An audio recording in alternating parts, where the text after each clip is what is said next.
Hey, everybody, this is Eric. I'm Daryl. Welcome to the Automotive Podcast that does not pay subscriptions for performance. On this episode of Throwin Wrenches, Toyota may come back with a Supra. Would you like that with a V6 or a V8? how smart is it to bring smart back to the USA? How much would you pay for more horsepower? Like monthly, like on your credit card. All that and more on this episode of Throwin Wrenches.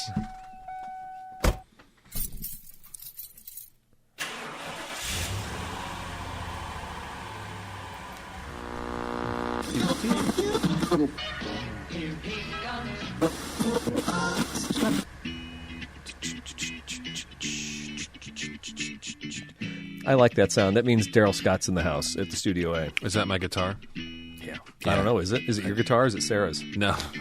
When you go to the beach in Florida, do you pull out the guitar I do. and the beach blanket? I pull out my Epiphone and I give it a strum. No, I can't play guitar. Do you ever play guitar? No.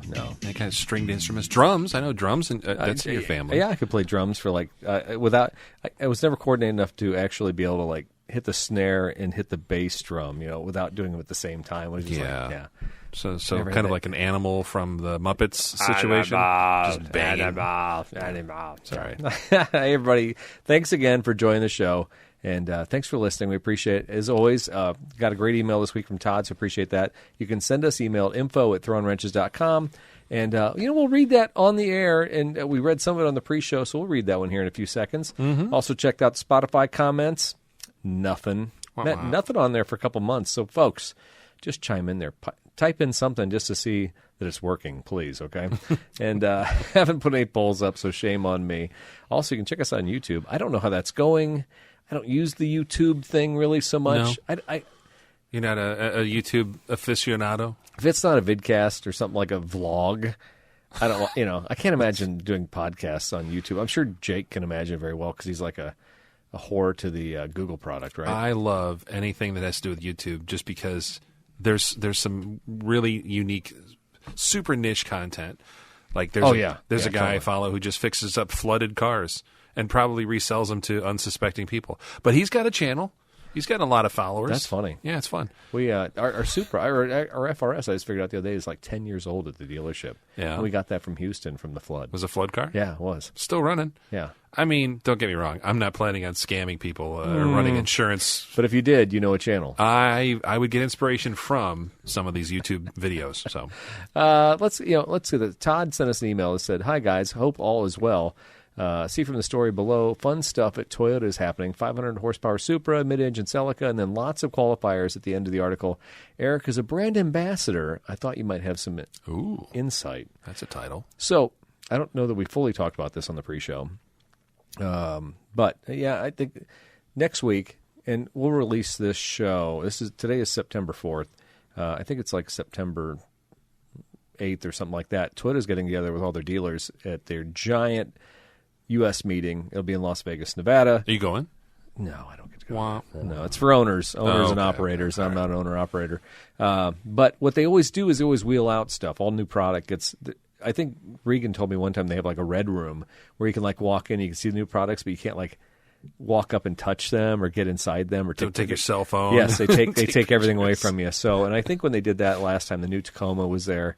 I don't think the Land Cruiser was there that time, but they always roll out new product there, the teases and stuff like that. So I'm really anxious to see what they come up with because obviously we know the new RAV4 is coming out, and I think it's just a facelift, but they will announce what the mechanicals are and stuff like that.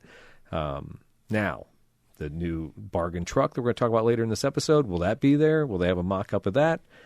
This new mid-engine Celica, which would be totally sweet. I mean, Toyota said, well, we'll just do a 4-cylinder Supra. We'll call it a Celica.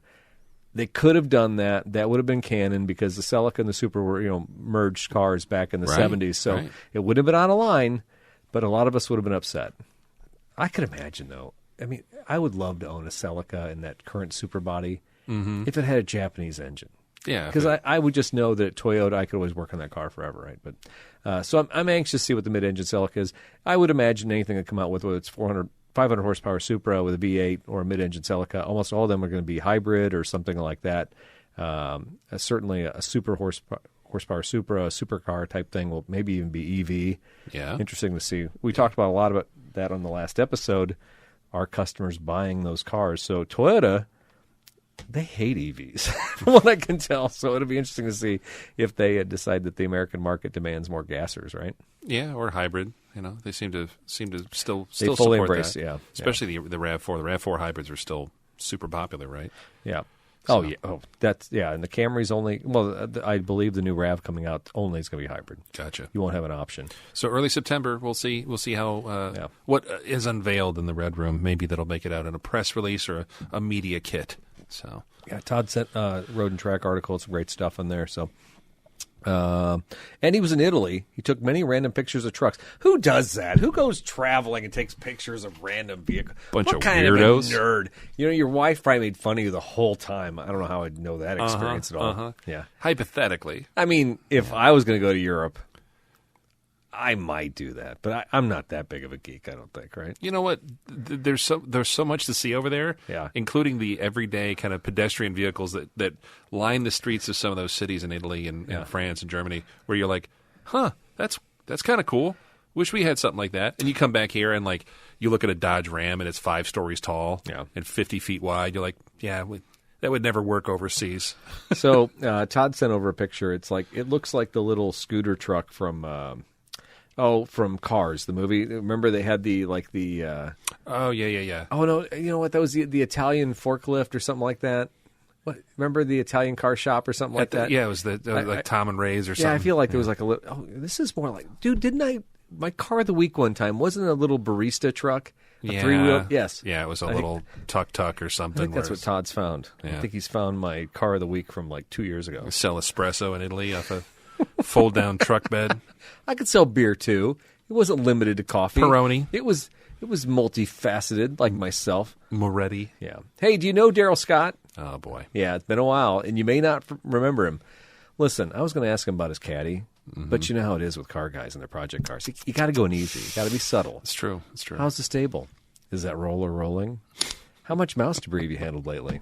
How flat-spotted are those Coker tires? Yeah. Are you bringing anything out to Cars and Coffee but the Plymouth? I don't know. That's Daryl Scott. It's probably not. It's probably accurate. Yeah. It's very... Not very descriptive. It's really more about pains in his garage. I'm sorry about that. No, it's fine. I think... It's kind of targeted. I'll cry myself to sleep. No, it's fine. It's fine. Very flat-spotted, by the way. Well, for those who don't know my co-host, artists often have a muse, and my co-host is not an artist, so he just amuses himself. He's the always funny Mr. Eric Stahl. Thank you. Yeah, that was definitely applause. Yeah, that was definitely the correct response for me stabbing at you so hard. I apologize. Thank you. No, hey, I didn't put a whole lot of thought into it, so it's fine. Sometimes it's short and sweet. It's funny. Sometimes, yeah, you're right. Yeah, mine was too long. I probably was one sentence too long on the comedy aspect, but you get what you pay for here, folks. No, to your point though, I have not had, and we'll talk more in projects. Yeah. I haven't had anything out this year, dude. You haven't at all. It sucks. The car guy Daryl Scott that I've known for years. Yeah, this has not been your car guy year. No, which sucks because I don't feel like you've had that much going on. But you obviously you're busy. So, All right. So our sponsor, Forza Toyota, they get what they pay for here with Throwin Wrenches podcast. They love it to death, and they sponsor us, and we appreciate that. Hey, the Forts will be in Vegas next week, and they'll be representing Forza Toyota, and they'll be talking about all kinds of great stuff. We'll be hearing all the new products coming forward, so always appreciate that. If you do want to check out what's coming up new with Toyota, stop by the dealership at 110 Radio City Drive in North Pekin, Illinois. Lovely Pekin, Illinois. Also, you can find them on the web at www.toyota-pekin.com, where you find the entire inventory of new and used cars. And we've got some really, really cool new cars right now. It's like everything that comes in right now is a Highlander, a Grand Highlander, a Camry, a RAV, and those are like gone. Mm-hmm. But then every once in a while we get like a Crown Signia. And those kind of sit there for a couple of days because the Crown Signia is one of those cars. It's like a German hatch or German wagon. They're cool. They are awesome. I saw one on 155 a couple weeks ago. I'm like, if we were in the market, I'd consider something like that because they are really unique lines, and they don't market them that much here in the States. They don't. Is it a Japanese only? It is. It's a Japanese only car, and they came out with the Crown initially, which was their sedan, which was supposed to take over the Avalon, which totally flipped out all the old people. But then they came out with this Crown Signia, which I didn't even know existed, but it's basically the hatch version of that sedan. And I'm going to tell you, Angela got a new Prius last year. Had I known that this Signia was coming out, I might have spent the extra $10,000 because it's a little bigger, right? Yes, proportions. But the fuel economy is great. They're all hybrids, and they're just lovely driving cars. They are basically the German wagon. If you were looking at a Mercedes wagon or BMW wagon or the Volvo or something like that, that Crown Signia is a gorgeous car. So, great, easier to park and maneuver around. They don't have that same footprint. If you're an SUV or crossover person, I can see that. But these are, I don't know. If you consider yourself a sedan person, but you want just a little more room, check out the Signia. Yeah, absolutely. So thanks again, Forts Toyota. Check them out on the web. Most of the socials at Forts Toyota. All right. And the Patreon folks, well, they got a whole pile. I got 120 minutes of just. We had a pretty good mix. We even played some sound clips, a ska version of a Poison song, which you were enraptured by. You listened for like 2 minutes before you figured out what that was. I did. I had trouble. I had trouble remembering. And then you were like, I can't believe I listened to that all the way through. That's how I sound, too. That's how I sound to Eric. That's fine. That's what you get with Patreon. Well, if you're interested in that, you can visit us on our website and learn how to do the Patreon thing. And you can also do the iTunes or Apple Premium. What are we calling it? I keep saying iTunes. It's on the iTunes. It's on the MySpace. If you got an Apple phone, you might use that. It's on the interwebs. Yeah. It is iTunes Premium. Yeah. So we have a premium subscription. You can listen to all the pre-shows on there. Pretty great because if you listen through the Apple Podcast Player, you get all the pre-shows right there with your regular feed. It's pretty great. All right. Good stuff. Right, nice setup for a heck of a show. Really big shoe. Really big shoe. Yes. I was going to play some sound effects, but... So, okay, let me just set the stage here because you can't see what I'm saying. Across from my laptop here, Eric got a new toy, boys and girls. I did. And it was nice. He played with the toy for the first pre-show. I broke it. First half of it. And he played with it so much and got so much out of it that he broke it. And so now it's fun. You're like a mother to me right now. It is hilarious. We tried to recharge it. He's tried to give it a defibrillator. It isn't working. It did light up. It did. Doesn't that mean it's on? No, it's got a little red light going. It's an audio experience for the ears that you guys will get a kick out of. It's so sad because I was gonna bring back like the old Echo machine. Yeah, I'm like, look what I got. It's like $10 on Amazon, and then it's fine. It's not working. We'll get it resuscitated here. But if you recall, if you're early listener of Throwin Wrenches podcast, we had was it a Behringer mixer, some cheap mixer? Behringer makes it sound like more legit than it was. Yeah, it was total China, whatever it was. Yeah, it was the Walmart version of Behringer. Yeah. But it did have one thing that this nice Zoom doesn't have, and it was a little bit of effects. Yeah. You could do reverb, you could do echo, you could do all kinds of stuff on it. This one doesn't have it, so we needed to supplement that. And Eric, I hope your little toy gets fixed. It's our toy, Daryl. I bought it for the show, but. Okay. Anyway. Next time. There's always next year. The show's not over yet. I may bring it back. All right. So we start off every show with projects. Some good special effects. Oh, man. I tell you what. The stable has been busy at the Stahl household. I got the little mule fixed back up. The frame had cracked. I totally blame my son on July 4th for having like 28 children ride around the pasture. Is that what you think did it? I'm pretty sure. I mean, he was well past the weight capacity of that truck with a compromised frame. So, So I got on rustbusters.com, which is a website that specializes in like frame overlays. Whether you have a Ford or a Chevy or a Toyota, you can just buy these segments, and they have where I needed it was on the back half of the truck on the driver's side by the fuel tank. So we had to take the bed off. We had to clean every mount, clean every spot so you could just push this thing over. But I'm going to tell you this. The leaf spring shackle, no matter what we did, was not in the same spot. Really? So we ended up having to re-drill the hole and kind of move it, and then you're trying to stretch. Leaf springs you would think just kind of like sit in holes, but they have like these tension springs, these counter tension on the back. Yeah. And so you have to take a pry bar and kind of move the spring forward. And I will tell you this. I've laughed at people over the years who have trucks that dog walk down the road. Uh-huh. I truly believe Little Mule now dog walks. It does. Did you put it on a frame machine and do the four-wheel alignment? Okay. No. That's the thing, though. It's not that kind of truck. And it doesn't matter. We drove to Casey's the other day, and I drove. Angela was sitting in the passenger seat, and the steering wheel's off center about 2 inches. I don't care. Do you need new tires already? No, okay, no. Good. I mean, because realistically, it just drives around the yard, gravel and the grass. It was out in the pasture all weekend. I was working the pasture. It's fine. And it's fine. Yeah. I actually had to fill up like 5 gaskets. That's where I'm at in life. I go fill up 5-gallon gas cans, 4 gas, 1 diesel. Yep. And then come back home and then get all the stuff running, and then When do you get to the point where you have fuel delivered to your house and you're like, oh man, one of those? Those were the days. My grandpa had the tank. Yeah, like a 50-gallon deal or something. You're like, yeah, now I've made it. What was always so funny about that? It was like, if you put in the farm gas, the cops could shine a light down your gas tank. It's tax evasion. Yeah, exactly. They can get you for tax evasion. I'm sure. Do you think that would happen though? I don't know. I think you should try it. Let's try an experiment. Yeah. I didn't know I don't know. It's so funny when you think back about, what the cops would do. You think about, Buford T. Justice rolling up. All right, boy. Open up that fuel cap. Let's look inside. He's got a stick, like a little stick of wood he's going to stick down there. With a cotton swab on it to look for the dye color. Yeah. Looks like you're going to jail, son. I was going to cruise around my girlfriend tonight. Just drive my truck around the pasture. Man, if I only had that sound effect modulator, I could have made myself sound youthful. Yeah, you could. Shave a few years off. Well, that's good. I'm glad. So Rustbusters, actually, the product was good?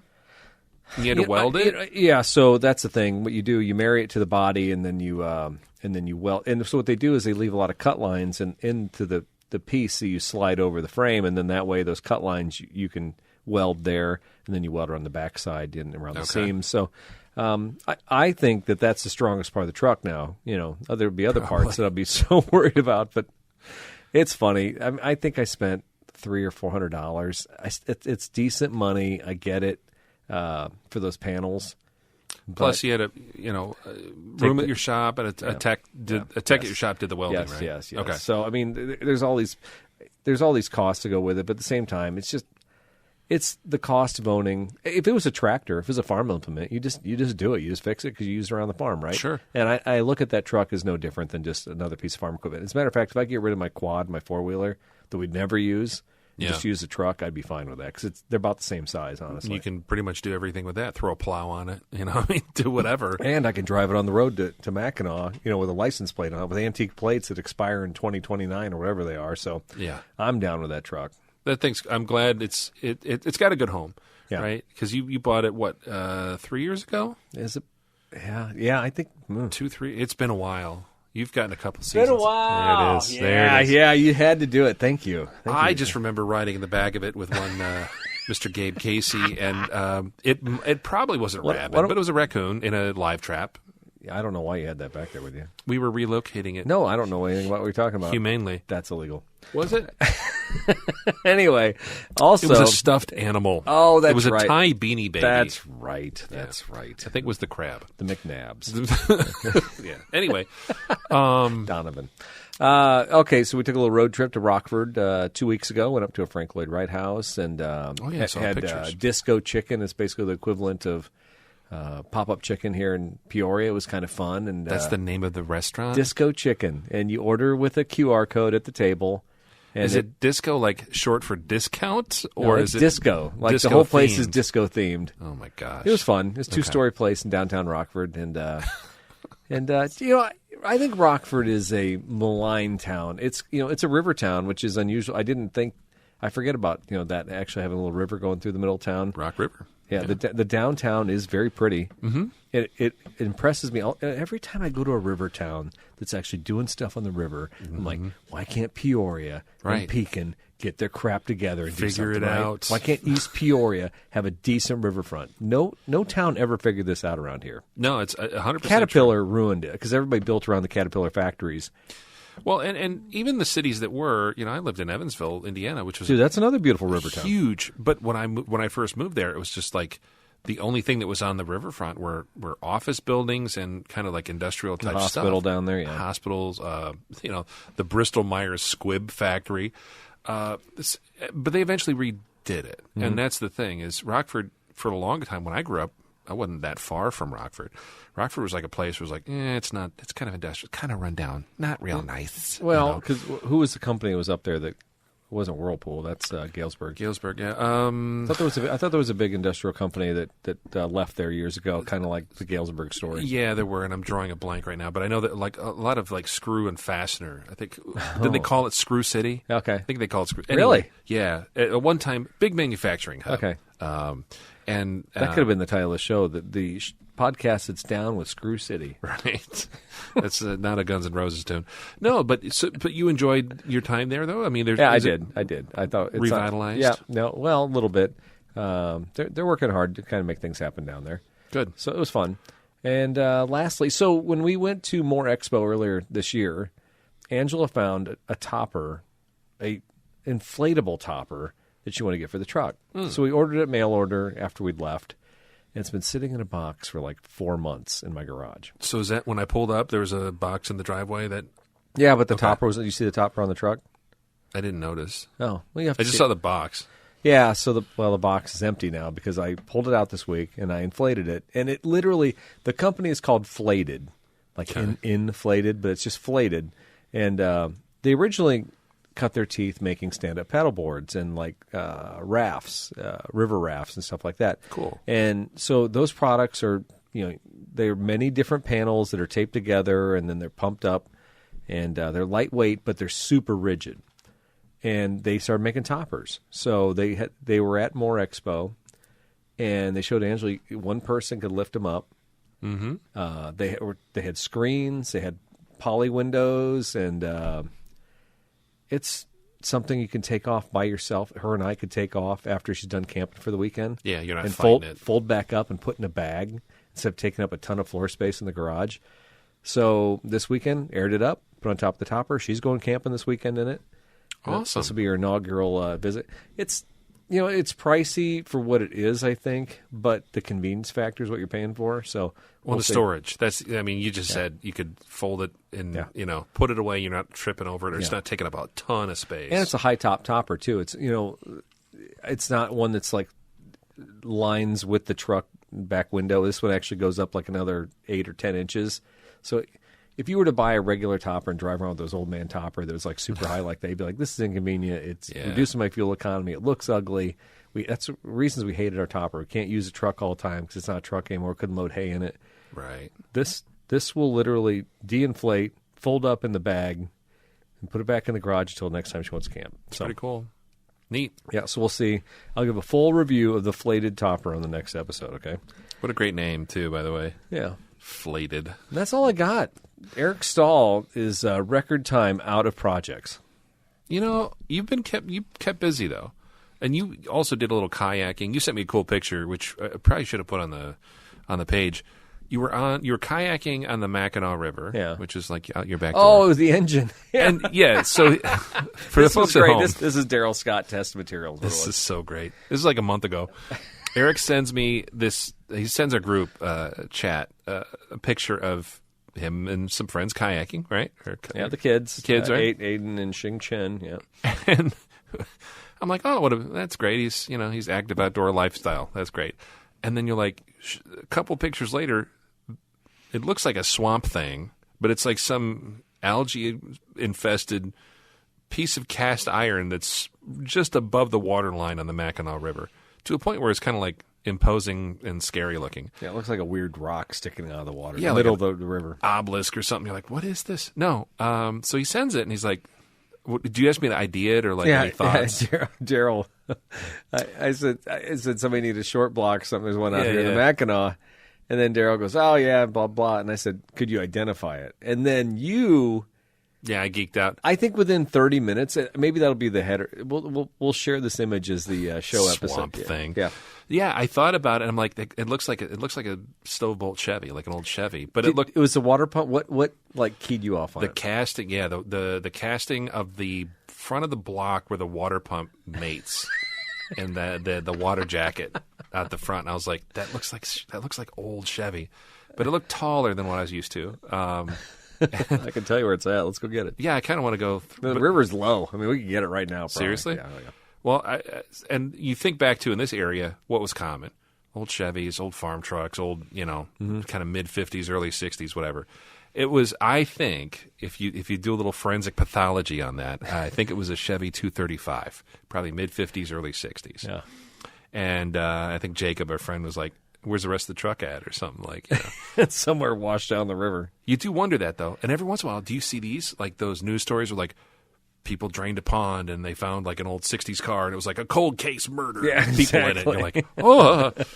So you didn't see any, like, creepy stuff? No. And to be fair, there's a section of the Mackinac River where a farmer had taken a bunch of old smashed cars. They were obviously smashed, and he'd taken steel cable and, like, secured them to the banks. Like for erosion control or something. Exactly. Okay. And so, they are smashed, but there's still so many chrome strips, and there's so much engine component, axles and drums, and it was just all kinds of stuff just mashed up against the hill, all rusted out. Yeah. It's just a tetanus shot waiting to happen if you get too near it. Cool. It's crazy that, and they probably did that in the 70s. Yeah. But the 70s are 50 years ago now, so, everything's washed away. Yeah, and it's just gross looking, and you're like, I can't believe that's in the river, but you have to be super careful when you're in an old river like that, especially if you're walking barefoot. Or my nightmare is to be in like an inner tube, just floating along, having a great old day, and just and not knowing that 10 feet ahead of me is just like some spiky piece of metal that's hanging 4 inches below the surface, just waiting to slice me open. Yeah, and the older you get, the more you think about that stuff. You're like, this is scary. Yeah. So I don't know. Does Flated make rafts? Oh, I think they make it. I don't know. I don't know if they have a different name for their other non-automotive products, but no, it's cool. It'll be. I enjoyed putting it together. I don't know. As I get older and we spend time doing like little weird stuff like this. Yeah, this is one of those things almost like building a Tinker toy or Lego. It was just like, okay, it's kind of fun. Strapped it in, climb in there. It actually gave me some time to. We cleaned up the bed of the truck. I fixed up the tailgate a little bit more that we just replaced with that cheapo tailgate I bought on eBay. Yeah. And, so it was good. It was a good exercise, and I sweat a little bit because it was still hot that day when I did it. But, yeah. It's good. It reminds you of, the fun things you used to build, like you said, like Lego or something. Mm-hmm. Well, anyways, cool. Inflatable stuff's cool. Just if you're kayaking in the Mackinac River, just be safe out there. Yeah, exactly. And wear armor-proof pants. Yeah. All right, Daryl, I made fun of you in the About Our Host section, but surely you have some great stuff happening in the Scott Auto Museum in North Peoria. Honestly, not a lot. The most recent thing is I did get my dash lights in the 70 Plymouth Fury 3 convertible working again. And it ended up being, after I tore everything apart, replaced the switch, cleaned a bunch of contacts, it ended up being bad grounds. And I found... Seriously? Yeah, I found on that era Chrysler, anybody who's worked on like mid to late 60s, early 70s, and probably even like into the 80s Chrysler stuff, the ground situation is kind of tricky. They'll share ground. They'll use common grounds for stuff. And, all of a sudden... one bad ground, nothing works. I think about an old car like that, and I think of like my mower, like a giant braided wire, just like one ground wire. Yeah, and that's kind of what's going on with that. So I tore everything out, cleaned it up, put it back together. I might have had a couple spare parts when I put it all back, but the dash, somebody had been in there at some point before too, so that was fun. But that I can see the instrument panels at night. I can safely drive without freaking out about how fast I'm going or how much gas I don't have. So that's been nice. I've been driving that a little bit more. In fact, I drove it here tonight, and it's still some fine tuning, but it is functional. The 55 Cadillac I did try a couple weeks ago. I'm like, you know what? I haven't run this year. I'm going to go ahead and fire it up and see if I can tune on a little bit. And didn't want to start. Didn't want to start without backfiring. Oh, that sucks. I got it running in November of last year. Do you throw a new battery in it? Now that battery's just dead sitting there, or what do you do? No, it's I've had it on a trickle charger, or like a what do you call it? Battery conditioner, trickle, whatever conditioner thing. It turns over, it just backfires, like it's out of time. And I checked the firing order, and that's fine. And I checked the timing, and that's fine. Is it dumping too much fuel in there? So the carb sucks, but I think what's happened is I think I ran it to see if it started. I think I have a valve that's stuck. It's just dumping fuel. And I haven't. I'm going to try to confirm that with a compression test and just see if I've got one or two cylinders where it's like, it's not making any any compression, then that's probably what's up. I just haven't had time. I was going to do something over Labor Day weekend, and it's been really nice here too, weather-wise, to work out in the garage. Yeah, but I just haven't. Phenomenal. It's been gnawing at me, so I'll get there. But I need to be retired or something. So forgive my ignorance as somebody who's I know nothing about old cars, but are old cars like that? Do they have interference engines? No, most of them aren't. Most of them aren't that bad. If you have something that's stuck, and they're usually not like dished, like what do you call them? Like there's no like reliefs cut in the tops of the pistons or whatever. But I've never had an instance of cars, and I've had a couple where I've fired them up and either a valve gets stuck in the guide or like, things aren't kind of sticking and it bends a push rod and stuff. That's really what ends up happening is you bend a push rod and, you just take it out, pull the head, send the head out, get a valve job done, and then slap it back together. I really don't want to do that on this. I'm trying to take the lazy way out. It's a V8. It is, and everything on that thing is buried. So, like, to get even the valve covers off, to change the valve covers or to soak the valves down, I'd have to take the power steering pump and all these hoses and brackets and stuff that I just...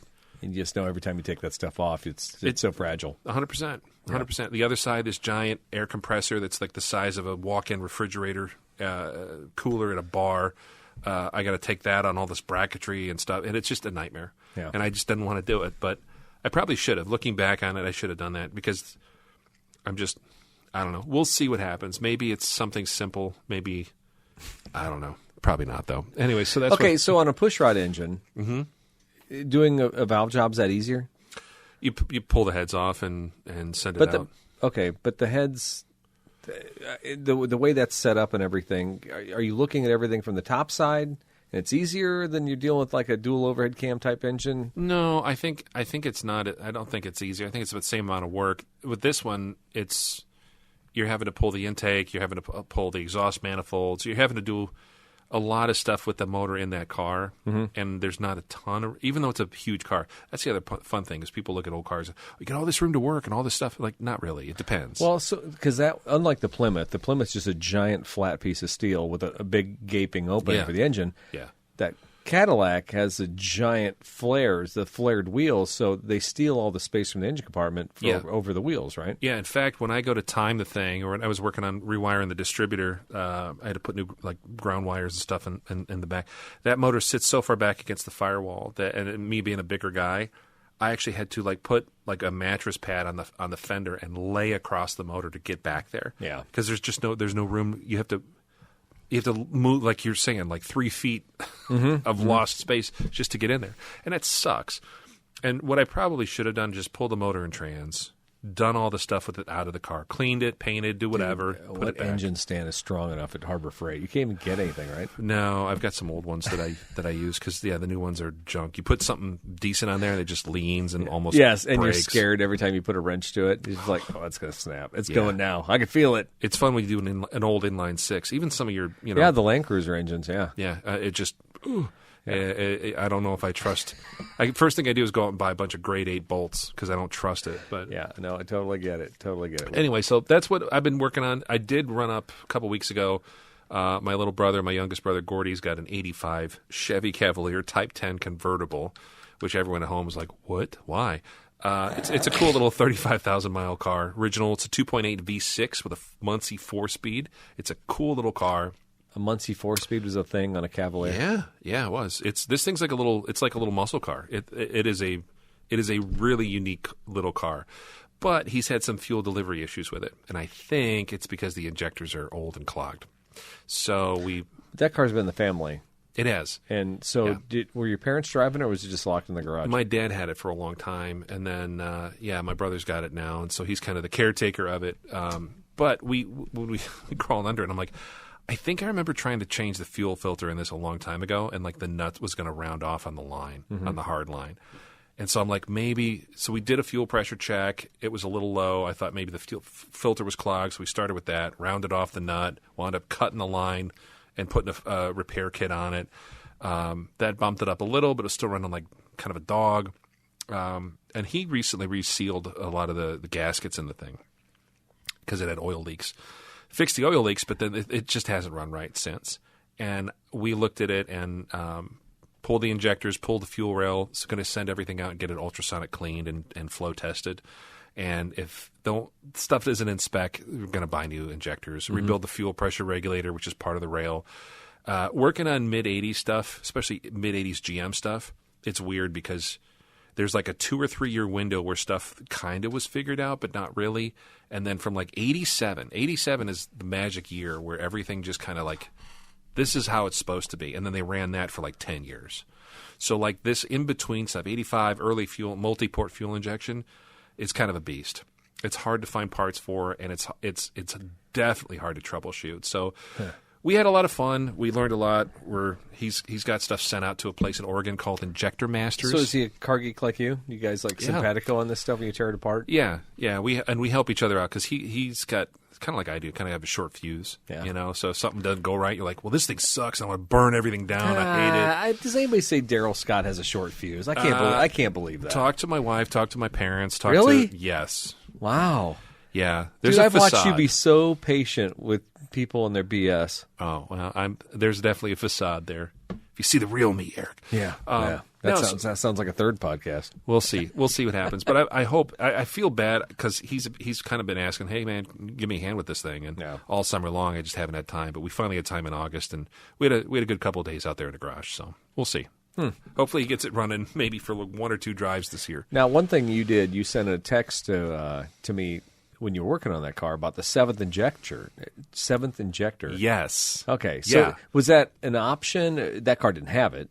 No, they did. They all had on this one, the early 2.8 60-degree GM V6s, and I've lost half the listeners right now because they don't care. No, that's not true. Weird 80s stuff. No, this is why people tune in. It's dude, early right now. Eric Bonk is like, tell me more. Tell me more. A lot of that stuff. Shout out Eric Bonk. Corvettes too. Corvettes of that time period. The C4. Oh, that makes sense. They had a 9th injector. Was there a 4-cylinder vet ever? No. Okay. No, 6 or 8. Okay. But the rationale for this was they didn't call it a 7th or 6th injector, whatever. They called it a cold start valve, which is funny. It's an injector. Mm-hmm. But really what it was I think instead of richening the fuel mixture and stuff like that with adjusting the flow of the existing injectors, I think they run it like a fixed duty cycle. And this thing actually is like a choke valve. It just richens it up for a period of time. When it gets to that 180 degree or 195, whatever it is, goes into closed loop mode, it then shuts that off, and it doesn't give you that much rich fuel. Mm-hmm. The trouble is, on this one, it's actually buried on the 2.8s. It's buried underneath everything on the front of the block. So you actually have to like pull the alternator and all this other stuff, all these front accessories off to get to the thing. Chain motor? It is a timing chain, yeah. And it's not the easiest to work with. It's got a weird, goofy tensioner, which, again, is only in use like 2 years, and then they fixed it. So it's kind of a weird in-betweener. But I didn't even know those existed. So we were taking the injectors off, and the harness goes down. I'm like, what the hell is that? And my brother goes, oh, it's the cold start valve. And I look in the manual, and I'm like, cold start? What's that? And sure enough, it's another injector just sitting down in the bottom of the block somewhere. It's kind of weird. So was there ever anybody who ever made a performance aspect out of that, like to throw more fuel in? No, I think you probably could, though. Yeah. I think you honestly could. It's weird because it almost looks like a diesel thing. It's a hard line, small, probably like an 1/8 inch line that runs from the fuel rail, almost like somebody just took when you put like a water, like a fridge, those little saddle valves on like a house water line. Oh, yeah. You just like screw it in and tap it in. That's what it looks like. Yeah. Or it looks like a diesel injector. You're like, what's this? And it's a hard steel line that goes down there. And I've known people that bypass them because they just have issues with them. Okay. Or they don't want to pay to replace it, so they just bypass it there. Crimp it. Mm-hmm. Put a little something on the line. But Toyota did that with what? Supercharged? Well, that was an option. You could add it onto the V6 engine. Yeah, you'd throw the 7th injector in there. Richen it up. Yeah, I mean, basically you had fuel. You had a fuel-injected motor, but then you'd put this topside 7th injector just to throw more gas on top of the whole thing. Probably come in when the boost kicks in or something. Yeah, well, there was no boost because they were just normally aspirated. Oh, okay. Yeah. But interesting. Yeah, just throw more gas in there. It was crazy, and they were crazy powerful. Once you gave it just a little pedal, it was like, holy shit. Excuse my language. Oh my God, I swore on Throwin Wrenches podcast. I take it back. But I remember getting in a guy's Tacoma. It was a manual. His name was Roger. Good dude. He was an engineer from Caterpillar, had more money than sense. And he knew about it. He read about it in a manual somewhere. And Mr. Fort didn't even know about it. It was a TRD performance part that was like buried somewhere in some of the literature somewhere. So Roger ordered the 7th injector for his V6 Tacoma, 4-wheel drive, and we put it on. And I took that truck for a drive. And I went up the hill, North Main Street Hill. I literally turned out of the old dealership, made a right-hand turn going up the hill and gave it gas. And I was spinning the wheels on a 4-wheel drive Tacoma at 40 miles an hour. I'm like, this is not possible. And so Mr. Fort drove it. Next thing you know, he ordered a 7th injector for his S-Runner, which the S-Runner was a precursor of the X-Runner. Which is what you were talking about in the last show. Yeah. The autocross one. Yeah, but the S-Runner was basically first-gen Tacoma, 2-wheel drive, extended cab, manual transmission, 6-speed with a supercharger. Nice. And you put a 7th injector on there, and oh my God, that truck! Mike has it. Do you still have it? Yeah. Oh yeah. I haven't seen it. I'd love to see it sometime. It's so small. It's so sublime. It literally looks like a toy. You know, you got to climb down into it, but it is the sleeper from hell. Yeah. He's got those. Well, the thing is, like when you look at the Supra tires from the '90s, and you're like, those tires aren't performance tires based on today's tires. Same thing with that S-Runner. You know, they're still a little tall. They're probably 45s or 50s on the profile. 16s or 17s or something. Yeah, 15s. Yeah. But if you were to put some real tires on it, get some real grip, oh my! Be a monster. Yeah, stand back. That's cool. Yeah. Yeah, it's a whole thing. And I remember you talking about that. Maybe you and Regan both were talking about that. Yeah. And I'm like, oh, that's kind of like a Toyota thing. It is. Well, it's just one of those secret handshake things. Like, oh, you know about the 7th injector? You know, not many people do. So it's totally fun. But just a little bit of Toyota lore. So, yeah, very cool. Very cool. All right, so cool stuff. And then so Daryl and I talk. We talk sometimes. Occasionally. Can we talk? Can we talk? We talk about some of the segments of the show that we love over the years, and you guys love them too, and you let us know. And the Race Daily Kill is definitely one of them. Race Daily Kill is tough because you feel like you're regurgitating a lot of stuff. And we had some great combinations over the years. I mean, some like wacky car trucks. I remember one episode where we were doing like little mini trucks and just yeah. And so Race Daily Kill, you get that. You know, one we love, one we'd race and one we'd kill. But instead of doing that, I said to Daryl, what about a would you rather type segment? I like this. Yeah. And go on. And then Daryl said, how about cruise or choose? I'm like, that's pretty cool. I don't know. That's a pretty cool name. So in lieu of Race Daily Kill, we bring you this segment for your consideration. Love it. Yeah. So in a would you rather type scenario, you're given two options and you have to decide which you would rather do. So dear listeners, please participate in this game and let us know. It's pretty simple to follow. Yes. As somebody who doesn't know how to follow rules or listen to explanations of card games and stuff, this one's pretty easy to get. Yes. So dear listener, would you cruise or would you choose? I actually, maybe we need to work on the title. Yeah, we'll work on the title. I'll have to work on that intro a little bit. Anyway, so I was noodling with ideas. Should we go big? Should we go small? My big idea, which I'm going to give this one first because I don't like it as much. Okay. Why? Would you rather, on the go big, would you rather drive Bigfoot, the monster truck, for the distance of the old Spanish Trail a la Steve Brown? Wow. Or take a 2-wheel drive drift car up the Dempster Highway to the Arctic Circle? Those are the two choices? That's for this cruise or choose. Okay. Bigfoot along the old Spanish Trail. Like the old school Bigfoot, like supercharged monster truck. Yeah. Okay. That seems pretty harsh. Or take a 2-wheel drive drift car up the Dempster Highway. Are you familiar with the Dempster Highway? No. So it basically runs from Canada to the Arctic Circle. It's a pothole-infested dirt road that only is available during the summer months to take you up to the oil fields of You're not really selling the Arctic Circle. Not really selling it that way. Oh no, it's every overlander's dream ride in an overland rig with 2 extra spare tires. Yeah, but there's a 2-wheel drive. I feel like both of these would be torturous. I don't know. Do you have one in mind? No, not really. The only I would lean towards the Dempster only because I can avoid potholes, and I know that the Bigfoot's going to take a lot of gas. So I did a little research. I did I did the research so you don't have to, Daryl. Okay, thank you. Yes, yeah. So fuel consumption. Monster trucks are known as incredibly inefficient. When it comes to fuel consumption, some sources suggest they consume as much as 20 to 50 gallons of methanol per mile during a competition. So that had me out on Bigfoot. Okay. Well, if you took fuel economy out of it, okay, I'll just say at face value, I'm going to go with Bigfoot, and here's why. Okay, tell me, please.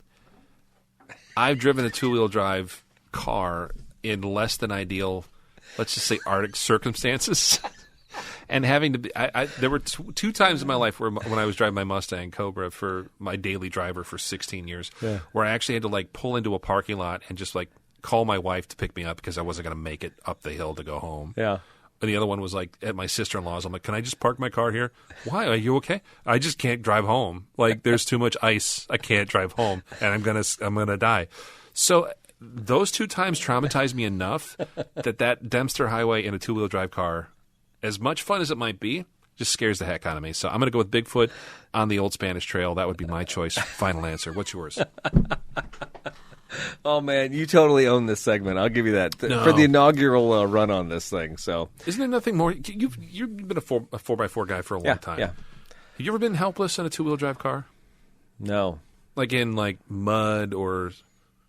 There's something... I don't know. There's something very emasculating. There's something just horrible about, I can't go where I want to go. And that's where I'm at. Even if it takes me 50 gallons to get... I got to think about that, honestly. I drove stuck? No, I drove a two-wheel drive. Two-wheel drive. Rear-wheel drive Volare through high school. My parents had an Astro van. Those were both disasters in the snow and ice. Oh, yeah, the Astros were terrible. But, we were drifting before we knew what drifting was back then. Right. And, if I could go... I had the wheel turned to the right while I was going left. We thought that was the greatest. Oh, right? yeah. But, no, it never really got stuck. And then my next car was the front-wheel drive Dodge Colt, which was just a little garbage Mitsubishi hatchback car, but with its pizza cutter tires, I went everywhere. It was funny. I could hop curbs. I could go everywhere with that car. No problem. No, it was, Okay. The car was very utilitarian with a 4-speed manual transmission. I look back at that as one of my favorite rides, and it's so funny because it's so gross. It's such an ugly little car. But, to me, because I drive a 4Runner every day. Right. And I drive a 4x4. And I know what it takes to just, to relax in a truck like that and be comfortable. I would be so annoyed. You bring in a car with tires that are waffled or that are just flayed back and forth, the treads going out of line. I would go nuts. And I can only imagine if I drove Bigfoot for about 2 miles. My teeth would be chattering. I would be so irritated the whole time. Your innards would be sore. Yes. Yeah. I would be disgusted. I would take the two-wheel drift car up the Dempster. Fair enough. Yeah. Fair enough. So that's where I land on this. Different strokes. Now, that was our go big, and that was my initial thought. But then Daryl and I as we were looking, mano a mano, we came up with this one, and I think this is better. This is go small. This is the annoyance factor stuff, Daryl, and I think this might be where this segment is better suited, right? It's like a toothache. Yeah, go ahead. Would you rather, Daryl, drive a car to California with no 12-volt accessory operational, or drive that car with a hard pull to the left because your alignment's out? All the way to California, Daryl. Which would you rather? Oh, both of those sound terrible. I'm gonna go ahead and say the no 12-volt for 2 reasons. Okay. The car that's out of alignment that pulls is annoying as hell. I have one right now. Drives me nuts. And And also where I'm at in my life, I would relish a road trip where I couldn't charge my phone. Ouch. Yeah. Truth. And I couldn't play any music. Yeah. I would just have to be alone with my thoughts on a drive to California. And right now... But what if Sarah couldn't reach you? There's a payphone somewhere, and especially out west, right? That's the fun part. You see, Albuquerque. You still see in New Mexico and Oklahoma, they still have payphones because there ain't no cell service. So no, I would relish that. I would love to be incognito and unavailable, out of office on a drive to California with no 12-volt accessory optional. That is my... I think that's a winner, and I agree with you because I think I would rather... That hard pull would just like those tires is hard for me to digest. So I'd be driving down the road with Bigfoot. Yeah. Having a hard pull, I'd be just worried the whole time about ruining tires. What am I doing with the vehicle? In the meantime, I could be throwing in a CD or cassette, or maybe even putting AM radio. Maybe turn on the AM radio and then change it every 2 hours. The station's faded out, right? Yeah. Find some old reruns of Art Bell. And that's not a lie. Back in the day when Angela used to drive down to Florida, we would literally tune into different AM stations all the way down through the middle of the night. There's something to that. There is. And you're getting the regional dialect. As a matter of fact, I remember one time I bought a CD. It was an artist named Rick Altizer. Had an album called Blue Plate Special. He was it was in Nashville, and he's like an alt country guy, and they were playing his album on the radio station. We listened to the whole album. It's actually pretty good. He's got like it was like an alt country sound. It was a little bit odd. It was almost a little Zappa influence. But anyway, okay. It was good stuff. Yeah, it was. Adrian Belew. I think Adrian Belew produced it, so that's why there was that Zappa thing. Anyway, I bought that CD, and I never. This is before the internet. This is before anything. I heard that CD on the radio. And you would have never heard that. I think I may have to pull up some Blue Plate Special, and if you were listening to your Bodine's cassette or whatever you were listening. And I probably had the Sony Discman on the dash because I remember Angela got pulled over one time. And the cop shone a light on it in Georgia. Goes, "What's that on the dash?" CD player. Did you get a ticket? No, he wanted to. Because Angela, my wife, she can't drive less than 95. I have heard she's got a lead foot. But I wonder if did he think it was one of them fancy because they radar were illegal. detectors? They were illegal in Georgia back in the 90s. Are they still illegal? I know some states were, like, the radar detector thing was a big deal. It was. Some places. How dare you, judge, check us. That's cheating. Yeah. Whatever. Dude, there's nothing more annoying than getting into a customer's car and then driving down the road. I want you to check the noise or vibration. They got like every radar device, just like especially in North Pekin. Oh my god! There's a police officer, a fine man or woman of law enforcement every 6 feet in North Pekin, just waiting to get you. In fact, on every test drive I've taken at Forts, the sales folks, to their credit, they're like, just FYI, like, North Pekin, keep it under the speed limit. I'm like, I'm not going to speed. No. Just drive the speed limit. True story. I got 3 tickets my first year I worked at Forts. And all on 29? Two of them were in North Pekin. The third one was down by Mike's Cobbler Corner. Oh, my gosh. And I told Angela, I said, if I get one more ticket working here, I quit. Yeah. So I never got that 4th ticket. What were you driving at the time? Oh, just demos and stuff like that. It was old Camrys and 96 Camrys. We were like blazing up and down. It was not just really. 10 over. Yeah, 10 over. Yeah. Scumbags. No, I do. I definitely set the cruise control when I go through there. So, anyway, this is a good segment. I think it has legs. All right. She's got legs. Yeah. She knows how to use her. Good stuff. Yeah. So it's ZZ Top. She never begs. Yeah. Yeah. I haven't heard ZZ Top in a long time. Well, because one of them died. That's why. Oh, right. Yeah. Anyway, all right. Let's move on to the news. Is that thing charged up yet? No, it's not. Wow. I'm so disappointed. It's like one and done. You got to listen to the pre-show to hear some sound effects. Worked for like 10 minutes. I'm totally getting my money back from Amazon on this. All right. We got some news from around the world and local stuff here, too. These are a little lengthy. Daryl, do you want to dive into this first one? Sure. First one comes under World News, the heading of World News. The Toyota Supra may come back with a lot more power. Which, everybody needs more power. More power, baby. A new Supra could get over 500 horsepower from a 4-cylinder engine and an electric motor. According to the Robb Report, 5th-generation Toyota Supra is, in large part, a BMW. But that didn't make its comeback any less special for its fans, who are, they're legendary. No, super fans. I get it now. The 5th-generation Supra is also in the midst of an extended goodbye, although it might be coming back in a radically different form with even more power. What's the current one make? 400 some? 400 change? Oh, 450, I think, yeah. Okay. So according to a new report from the Japanese publication Best Car Web, they say that there's a number of startling claims in a recent article that says the Supra, which will allegedly come back with over 500 horsepower, but it won't be supplied by BMW's 6-cylinder. Thank God. Instead, it's going to be a 4-cylinder mated to an electric motor. That would be an increase of over 118 horsepower from the 5th-generation car's current output. The Best Car Web says the electric motor will be behind the driver's and passenger seats. It's rumored to have a 6-speed manual transmission available, along with an 8-speed automatic. And whether it's allegedly a global car, a car for just Japan and Europe, or a car only for Japan, perhaps not a production car at all, is left unsaid. Could be released or at least shown in 2027. So, in other words, the current version of the Supra is going to go bye-bye this year. After this model year. It's done. They're going to do a couple special editions at the Wolfsburg factory or whatever that is up there in Austria. And then they're going to hopefully bring out the next generation in a couple years? Yeah. So the other thing was there was a couple articles floating around, and I don't think this syncs with this exactly. Australia had like some supercar series, something like that. So Toyota was going to put a couple V8s. They were going to make like a 50 V8 model Supras or something for some supercar race series. Okay. Yeah, and that was going to compete with some other V8 models. So, but I don't think that was overlapping with this. This article is distinctly about a new model coming into production, right? Yeah, and is it one of the vets or I'm out of it a little bit here, but there's other opportunities for automakers to do like the combined like a hybrid, but then throw both of them at 100% power and basically like combined the ICE motor and the hybrid motor, the electric motor. You now get 550 horse or something like that.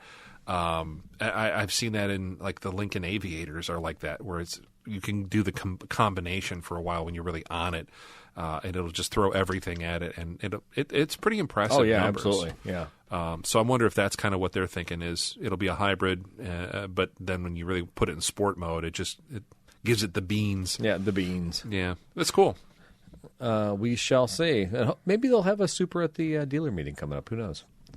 All right, next article here. Smart will return to the segment it created in 2026. Well, it didn't create that segment in 2026. It's going to come back in 2026. Anyway, this is from Brett Evans, and I'm mousing over it to look what news source it is, but I did not. Carbuzz. Carbuzz. All right, there it is. Thank you very much.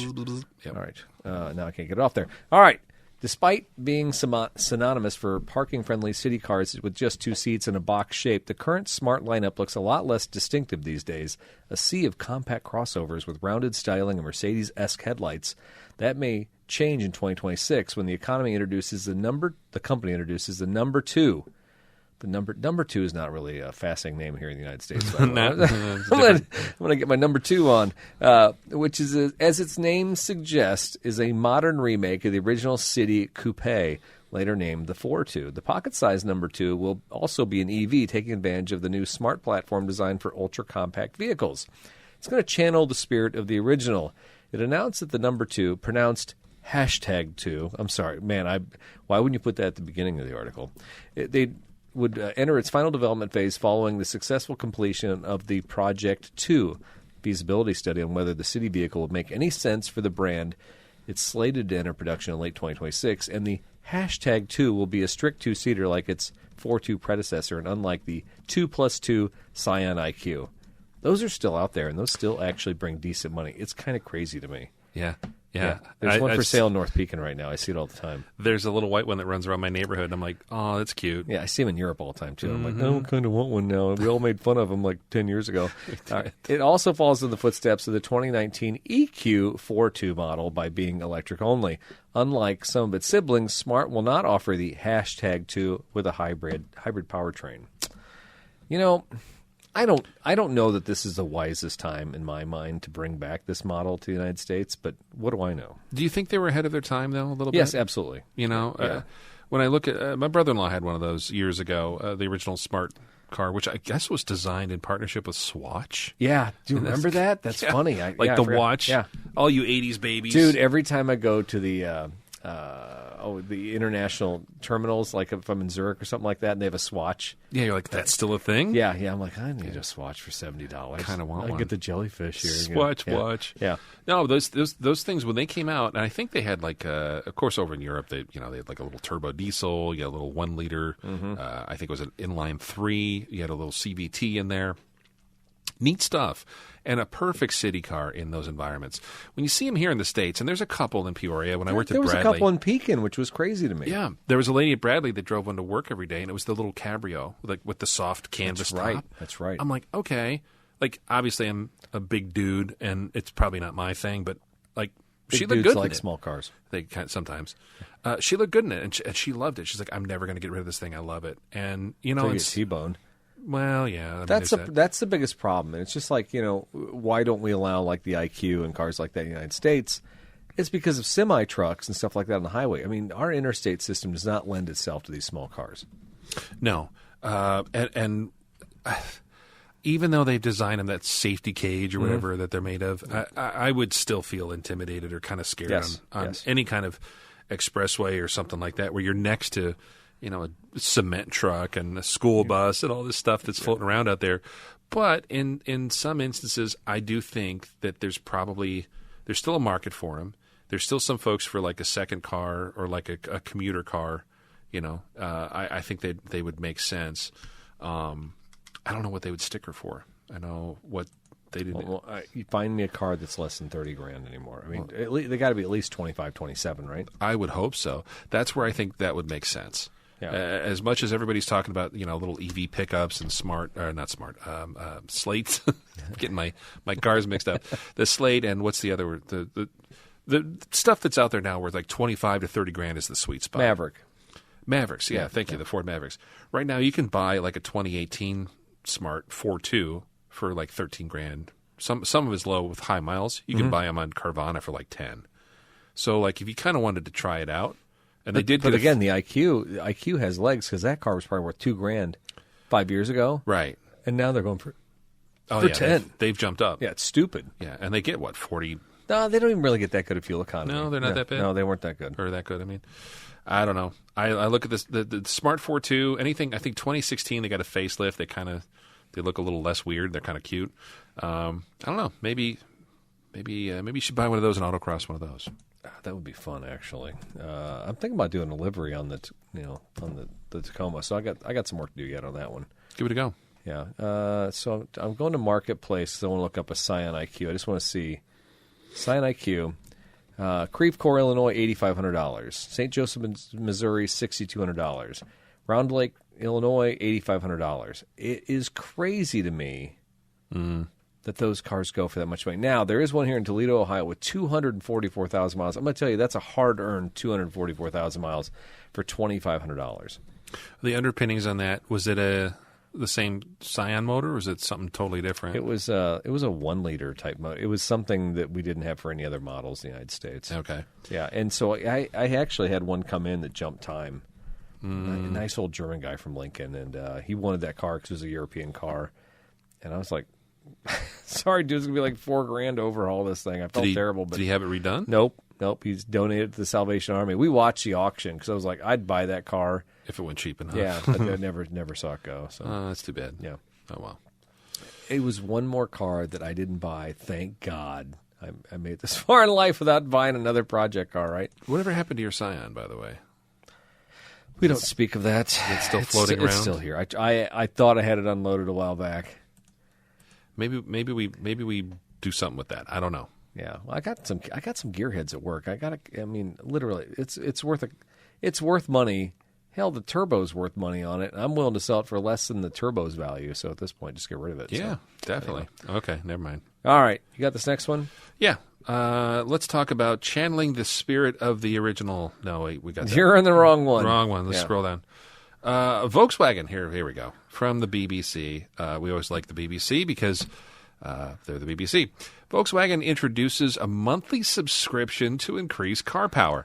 Exactly. Boo! This is from our customer subscription department. Similar to BMW's recent decisions. This is even worse. German manufacturer Volkswagen has introduced a subscription for UK customers wanting to increase the power of some of its electric cars.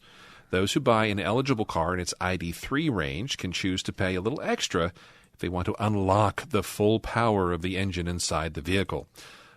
says the, quote, optional power upgrade will cost £16.50 per month or £165 annually, or people can choose to pay the $649 lifetime subscription. Wow. £649, sorry.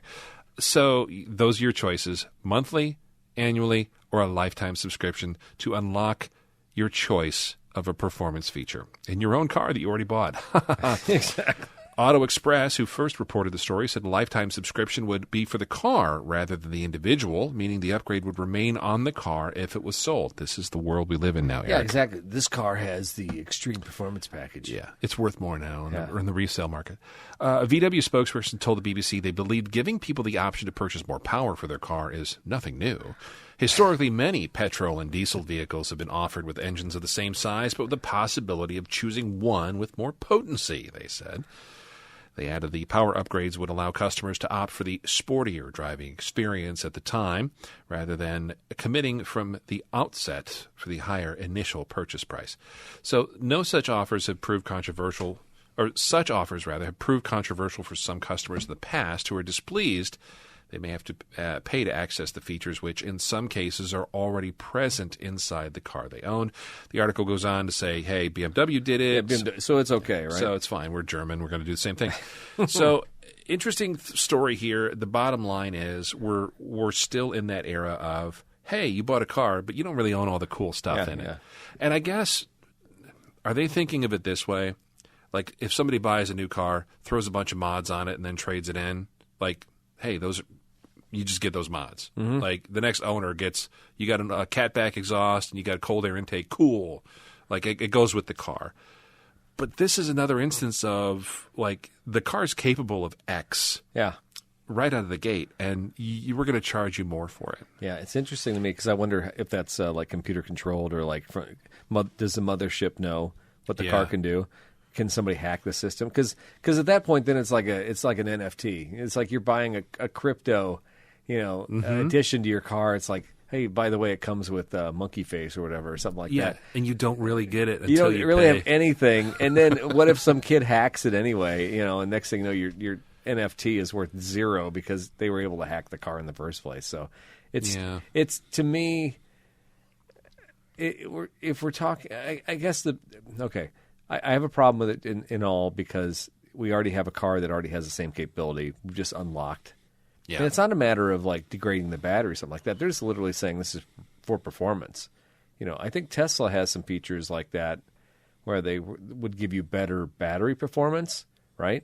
Yeah, like for a premium or something. Yeah. And what's the difference there? Is it the same? How about this? What if they gamified it? And they are like, okay, if you beat all 8 levels of Super Mario Brothers, and you rescue the princess out of Bowser's That's my Joe castle. Rogan noise. Yeah. How's that mushroom coffee? Is it good? I want people to do something for it, not pay money. Yeah. Figure out, solve a Sudoku puzzle on the screen of the car, and then if you get it, it's today you can go faster. Yeah, right. You unlock. Why aren't we doing that? Yeah, or maybe tie it into your Apple Watch. If your blood pressure's down today, if you've been a good boy. Did you stop smoking? Did you get your 10,000 steps? Now there you go. Yeah. Now that's how we end. That's how RFK saves the country. The obesity epidemic is over. It's over. We solved it. Like that's actually... Folks, this is why you tune into Throwin Wrenches podcast. It's for hard-hitting, current news. Billion-dollar ideas, yeah, absolutely, right here. Yeah. Hey, put that in your pipe and smoke it. That's going to be the one that gets you. All right, turning to from the world news to national news, let's talk to our national desk correspondent, Mr. Eric Stahl. What do you got for us? Ooh, all right. Theme music. Yes, all right. A small Toyota truck for $30K. Believe it. This is from Miguel Cortina, and he's a writer at Avalari. I think that's right. Jeepers Crow. Sure. Anyway, the Ford Maverick and the Hyundai Santa Cruz are about to get some competition. What is Toyota? What is it? Toyota will launch a small pickup to compete directly with the Ford Maverick and the Hyundai Santa Cruz. Its yet-to-be-named truck will slot under the Tacoma and serve the company's entry-level pickup. With Maverick's popularity, Toyota has watched the segment grow, and it's a segment that it doesn't compete in, but would like to. Cooper Erickson, Toyota Motor North America's head of planning and strategy, told Motor Trend that the automaker is building the truck. Decisions have been made, he said. The question is when we will slot it in. It's not a matter of if at this point. Why it matters. Toyota estimates it could sell 100,000 to 150,000 units every year in the U.S. alone. Appetite for small trucks has increased dramatically, and the Japanese automaker wants to play in it. The only problem? The truck won't be ready for some time, like for another 2 years. I was in Mexico, like, I remember I was in Merida and all that, like 5 years ago. Maybe it was 4 years ago or something. It was about 5 years ago. And there were small trucks everywhere. There's little Ram trucks. Oh, yeah. There was a Volkswagen truck. There was some Chevy version of that Volkswagen. I don't remember. There was like some that were combined. The Santa Cruz has come in, but the Santa Cruz, it doesn't really... It's not even as functional as a Brat the way it looks. That bed is like, 3.5 feet long? It's tiny. It's a dinky little thing. And the VWs were all over a lot of Europe that I saw too. And I thought, hey, this is what folks are looking for. Mm-hmm. This would sell great in the States. Trouble is, I don't know if it would. Maybe it would. Maybe now. I was behind. Well, actually, we took in a Maverick on trade this week, and it was a sharp looking truck. It's got, I would say it's almost iconic in its design. They've done a good job of making it unique on the road. Even having the plate offset on the back, as stupid as something like that is. Yeah. It's great. Right. Makes people look at it, right? It's different. And the bed is functional. And the other thing about it, too, you're a big guy, so maybe you can't appreciate this, but most normal-sized people, they can't even reach in the bed of their trucks anymore. No, that's true. It's ridiculous. If you're of any age, you can't walk up and I'm going to set this bag of mulch in the back of my truck. No, you're not. On a four-wheel drive, full-size truck, forget about it. That's why you got those little kick-down steps and the tailgate. Who is it? GM? Yeah. GMC that has the tailgate that folds down with a ladder. That's just what I want to do when I'm 70 years old. Walk the plank. Yeah, exactly. It's ridiculous. So I think there's a market for these vehicles. I don't think, when I saw them in Mexico, I saw a lot of those Volkswagens as like industrial vehicles, yard stuff. And, but I think they're coming. I think, we talk a lot about third cars with EVs and stuff like that, but these are potentially third cars all over the place too. When you have, like our house here, why do I have a little mule? I have a little truck that just putts around my farm. I go into town with it, throw my gas cans in there. Angel get her mulch at Menards. Yeah. And we really do that stuff on the weekends. It's not like it's once a year that I need a truck, something like that. Yeah, this is literally stuff we do all the time when you live out in the country. Well, even my folks have a relatively newer neighbor, and he's a single guy, big house. He likes to garden. He's got, all kinds of stuff. Single guy likes to garden, huh? He does.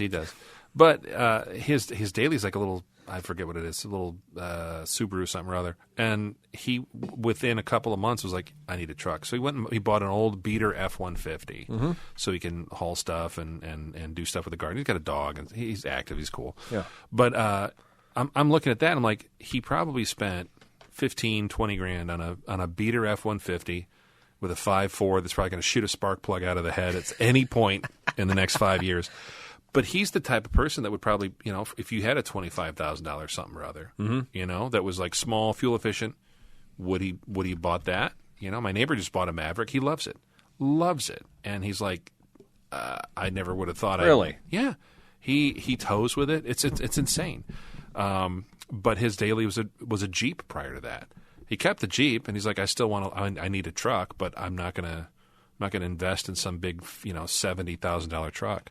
So I think you're right. I think the time has come for something like that here in the States, because to your point, watching somebody with a brand new F-150 try to check the wiper fluid or check the oil or load a softener salt into the DEF. There's no way. There's no way that they can do it. So no, the trucks are ridiculous. A friend of mine, we were at a meeting the other day, and I walked up to his brand new Chevy Silverado. Yeah, he's a big dude. He's as tall as you, and basically his armpit was up at the hood side, of it.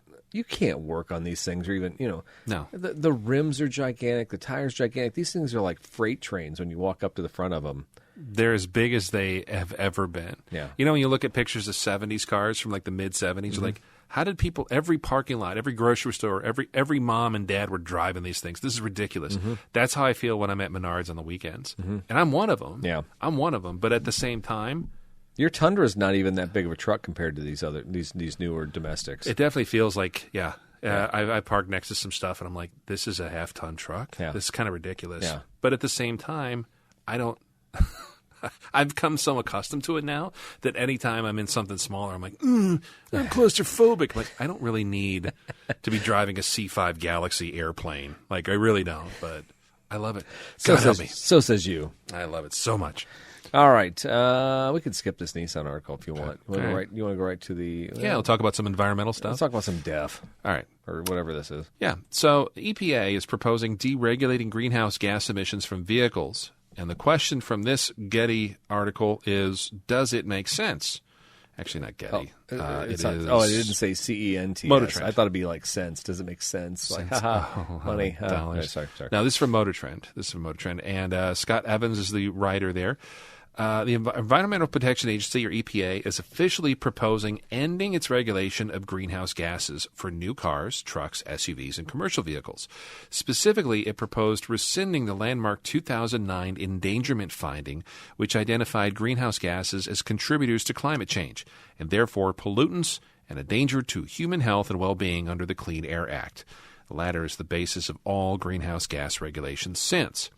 If enacted, this new proposal will, according to the EPA, remove all existing regulations that require new motor vehicle and new motor vehicle engine manufacturers to measure, report, or comply with GHG greenhouse gas emission standards. Automakers would still have the still have to control the other pollutants, but not carbon dioxide, methane, nitrous oxide, or hydrofluorocarbons.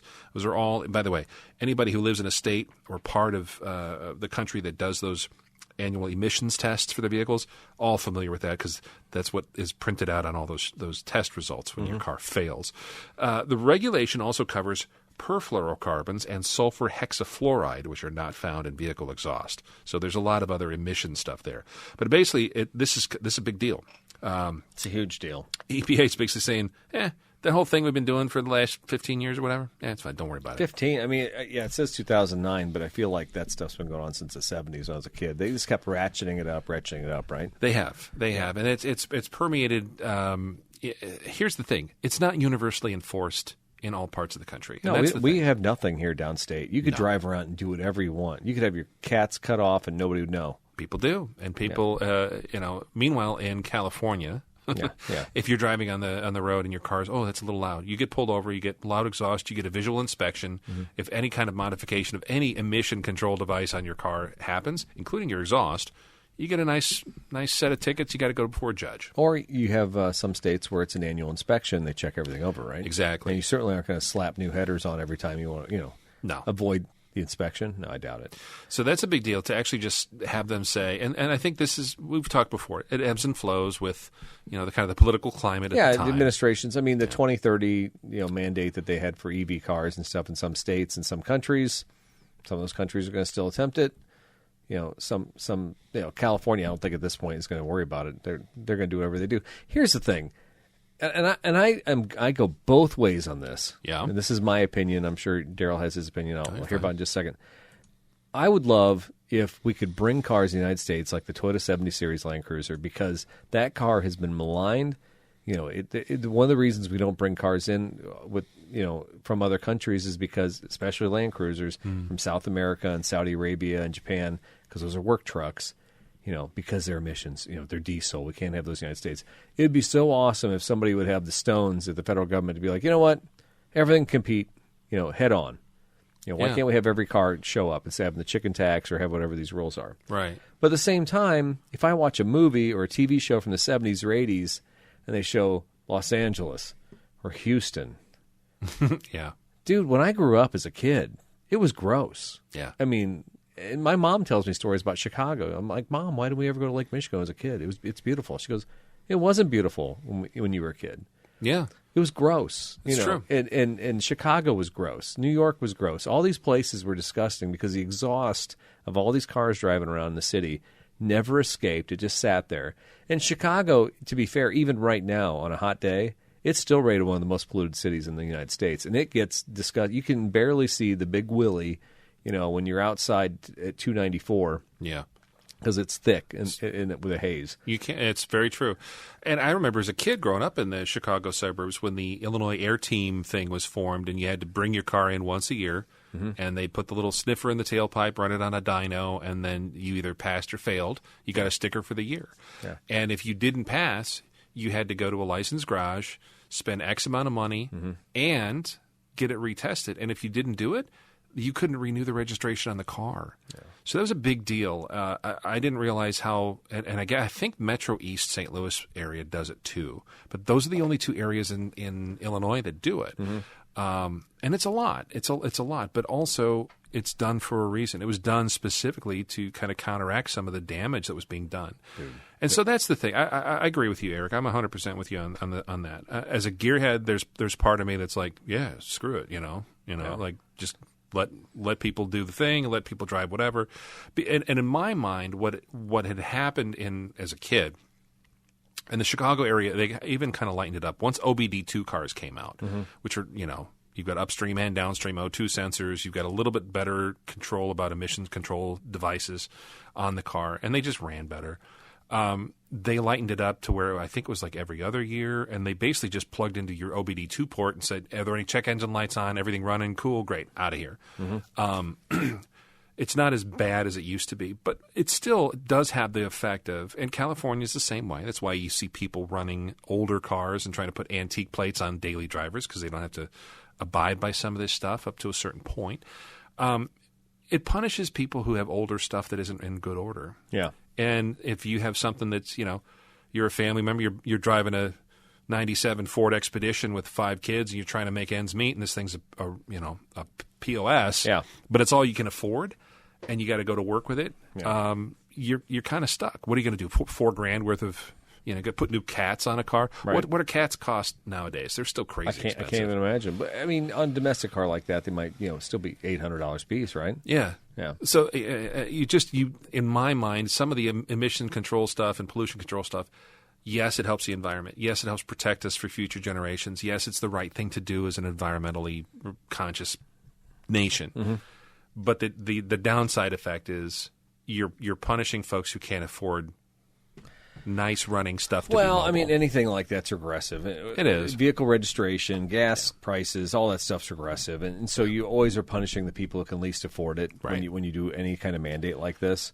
But I would argue that the catalytic converter technology at this point is cheap versus what it does for the environment.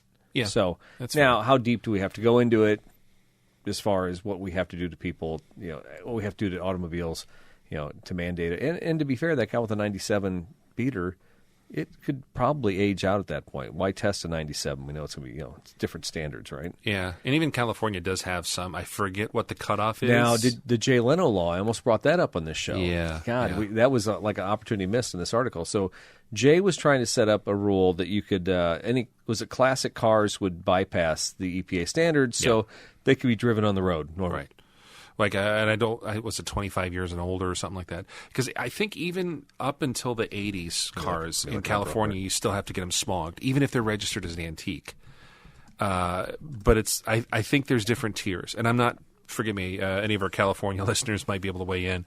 But it was a big deal where Jay Leno kind of helped sponsor some of this legislation and put his weight and it got pretty far through the California House. Yeah, so here it is right here. Okay. AI's overview for it. Right. Jay Leno law, or the California Senate Bill 712, was proposed law championed by Jay Leno to exempt classic cars 35 years and older from California's biannual smog check. Biannual? Biannual. Dude, that's crazy. So every time you get an oil change, by the way, we're doing your smog check. Right. Wow. The bill was aimed to update regulations by creating a rolling 35-year exemption. It was sponsored by Senator Sharon Grove, but was rejected by the California lawmakers late in 2025.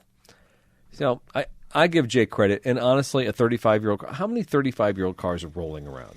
In California, it's a little different story, and that's if you talk to the folks out there who are vehemently against it, it's what they're against are people registering daily drivers as antiques and using it as a way to kind of get away from higher registration fees, because I think it is cheaper to do an antique car, kind of like in Illinois and many other states.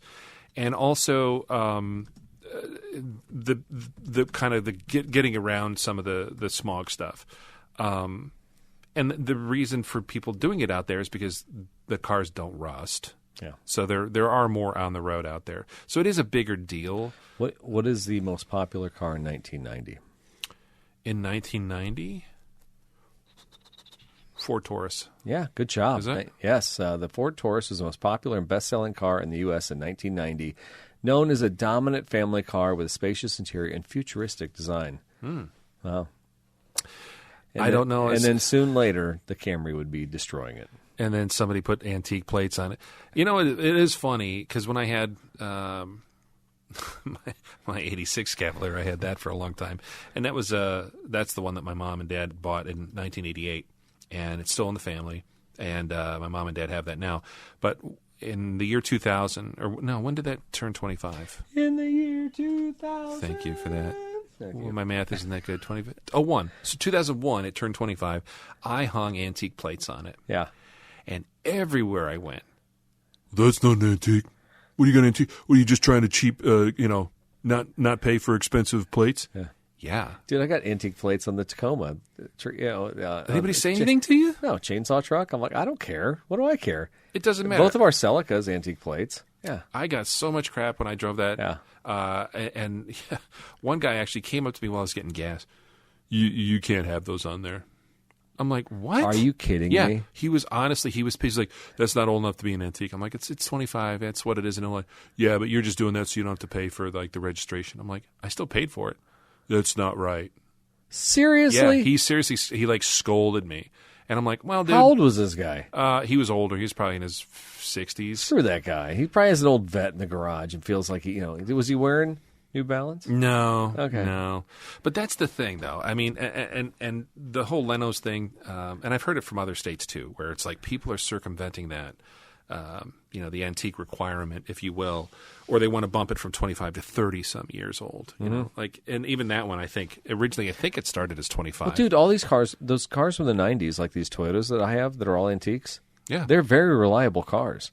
They are. That's crazy because my son, drives like a madman back and forth from Kenosha in that 97 Celica. No problem. And I'm like, you do realize this car's almost 30 years old. Maybe you should take a little bit more care of it. Yeah. But body's good.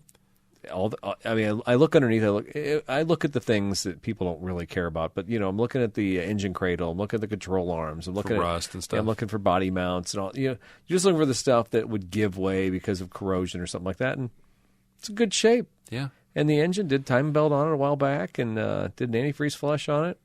Spark plugs. I think we're living in kind of the golden era of, if you want to call them like hobbyist or antique cars. Yeah. And I don't care what, a lot of the older folks are like, well, 97 Celica is not that old. Yeah, it is. It's 35 years old. By the way, in the 50s. It's just 30. Or 30, okay. Yeah. 30 years old. In the 80s, people were driving 57 Chevys, and they were barely 30 years old. Everyone was like, oh, that's a classic. Ooh, that's cool.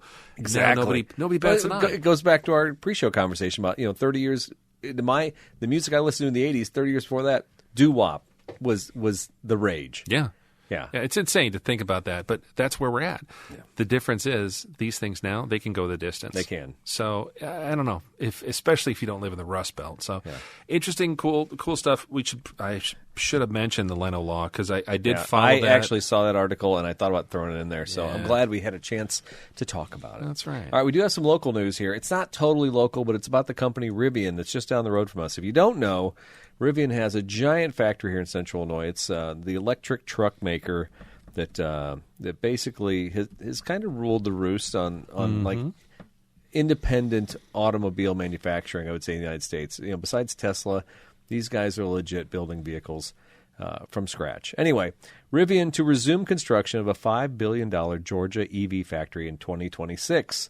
They're preparing to resume the work on the paused $5 billion manufacturing project in Social Circle, Georgia, according to the company. The manufacturer's schedule is ceremonial groundbreaking in September and is on track to be in construction next year. The company representative, Peebles Squire, really, Peebles?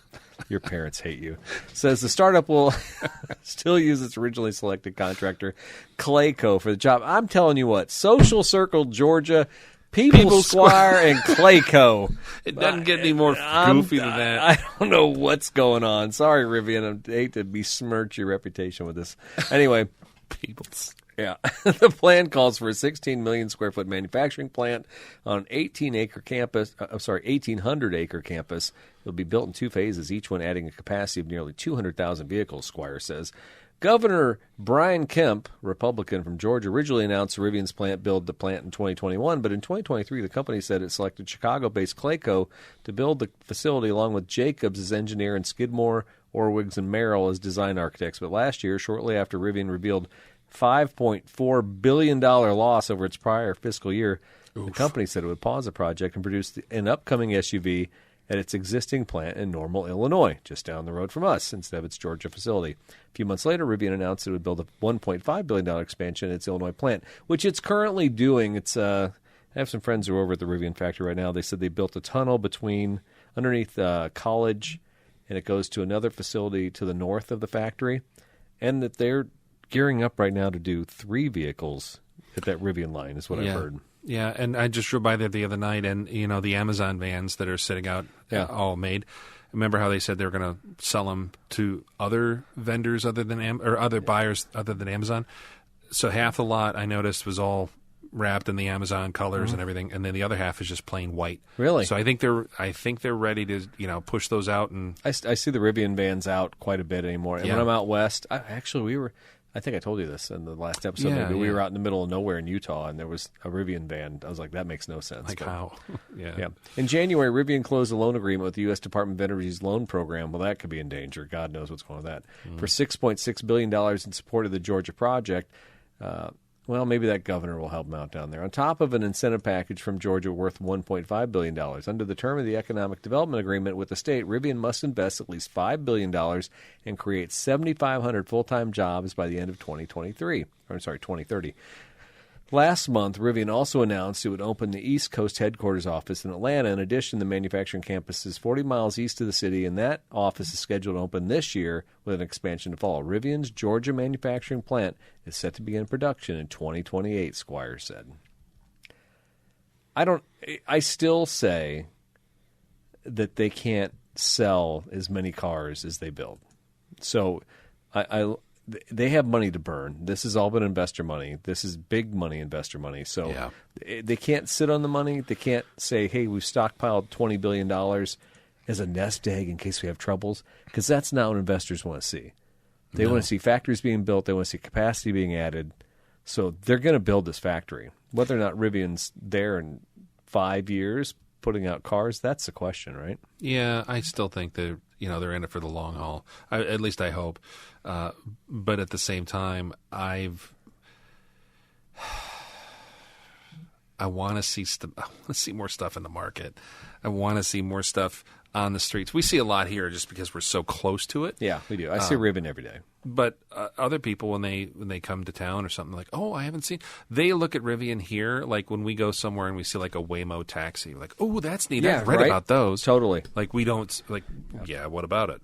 They're just not out there. But they are out west. I'll tell you this: as somebody who travels out west and goes, in the mountain states, stuff like that. Yeah. That Rivian SUV, the S2 or whatever that thing is, that thing is everywhere. If you go and Telluride and Aspen and stuff like that, they're everywhere. The Rivian trucks, they're all over running around out in the mountains, stuff like that. So not in the mountains necessarily, but but parked at the Whole Foods. Yeah, they're there. Yeah. And I'm sure California is filled with them. The Joshua Tree, saw them out there too.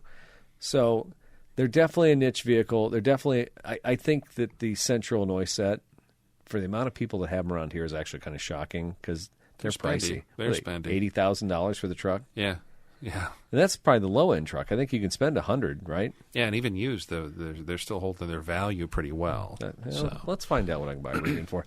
But I think they're in the 60s. You can dabble in the 60s and find one with some miles on it. But at the same time. Oh, okay. Wow. So I get a 2021 for $52,000 in Huntsville, Alabama. That's not bad. I'm telling you, I need to dial down this 500 miles. This 500 miles. Yeah, what did you buy? Let's go 80 miles. Let's just see what happens when I type in Rivian. Super tight radius on the Facebook Marketplace. Here we go. Now I get a bunch of Toyota Tundras. That's interesting that I type in Rivian and I get a bunch of Toyota Tundras. That's a little bizarre. Yeah. Okay, so now there's no Rivians. I get some cup holders for Rivians. Somebody probably stole them from the factory. Well, I found an R1S for $65,000. So it's got dirt all over it. So great picture on Carvana's website, by the way. I found a 2022 R1T launch edition with like a cool decal on it for $47,000 with 72,000 miles on it. That might be the cheapest one. Yeah. I don't know. It's interesting. It's got a bunch of roof rack stuff and all that stuff. But, all right. Well, it'll be interesting to watch Rivian as they continue to move along. Like I said, like Daryl said, we root for these guys. We don't necessarily agree with having an EV truck. I don't know that I could own one. You actually would be a perfect candidate for an EV truck. Absolutely. Yeah. I don't commute that much, and when I do, it's to Menards or something like that.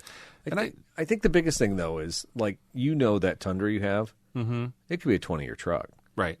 I call it my forever truck because I don't intend on ever buying anything ever again. But if you buy a Rivian to do everything that Tundra does, it may only be a 5 or 8 year truck.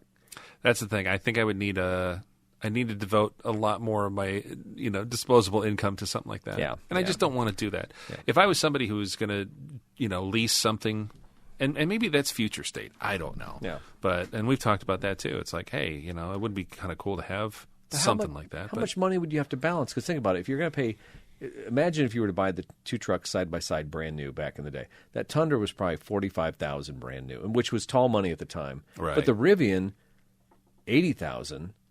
Yeah. And the depreciation on the Tundra, it's very negligible. It is. It's true. Yeah. It's true. But the Rivian, you would have lost your butt.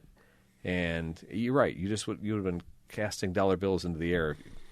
Yeah, for something that, frankly, it's nice. But, 10, 15 years from now, I mean, I know a lot of guys running 15-year-old Tundras, no problem. Yeah. I got an 07. My Tundra out there, it's literally going on 20 years old. Yep. Crazy. And I know there's ones out there with 400 or 500, 1 million miles. Yeah. Literally 1 million miles on them. Yeah.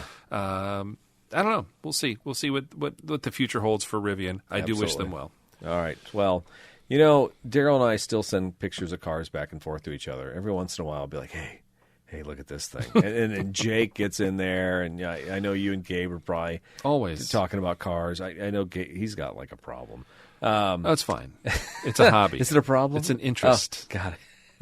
We all collect those. Yeah, but we do this thing, Daryl. I don't know if you're new to the show, maybe you do it too. I just want to explain this to you. Maybe every once in a while you get online and you think about a car so hard, you're like, I think I'm going to text that person and ask if it's available. I won't do it because I'm not going to buy it. I'm not really serious. Ooh, but if they give me a good price, maybe I am. And you've already bought it in your mind. You purchased this thing. You've already thought about it. You've even cleared a spot in the garage without even selling the rig that's already in there. This is Cars of the Week. That's exactly what you've done. You have weekly, your mind has gone to complete weakness to gelatin because you've bought a car in your head, though you're never going to buy it. You may have texted the person, but you're never going to buy it, and you know it. So, Daryl, I have chosen a Car of the Week. I think you've chosen a Car of the Week. It's very, very interesting stuff. Yes. Yeah. I still, oh my God, I scrolled ahead. Why did I do that? No, it's junk. You started, do you want to finish or do you want to start? Oh man, you got to finish the show with that thing. Okay. I don't know, man. Both of these are pretty out there.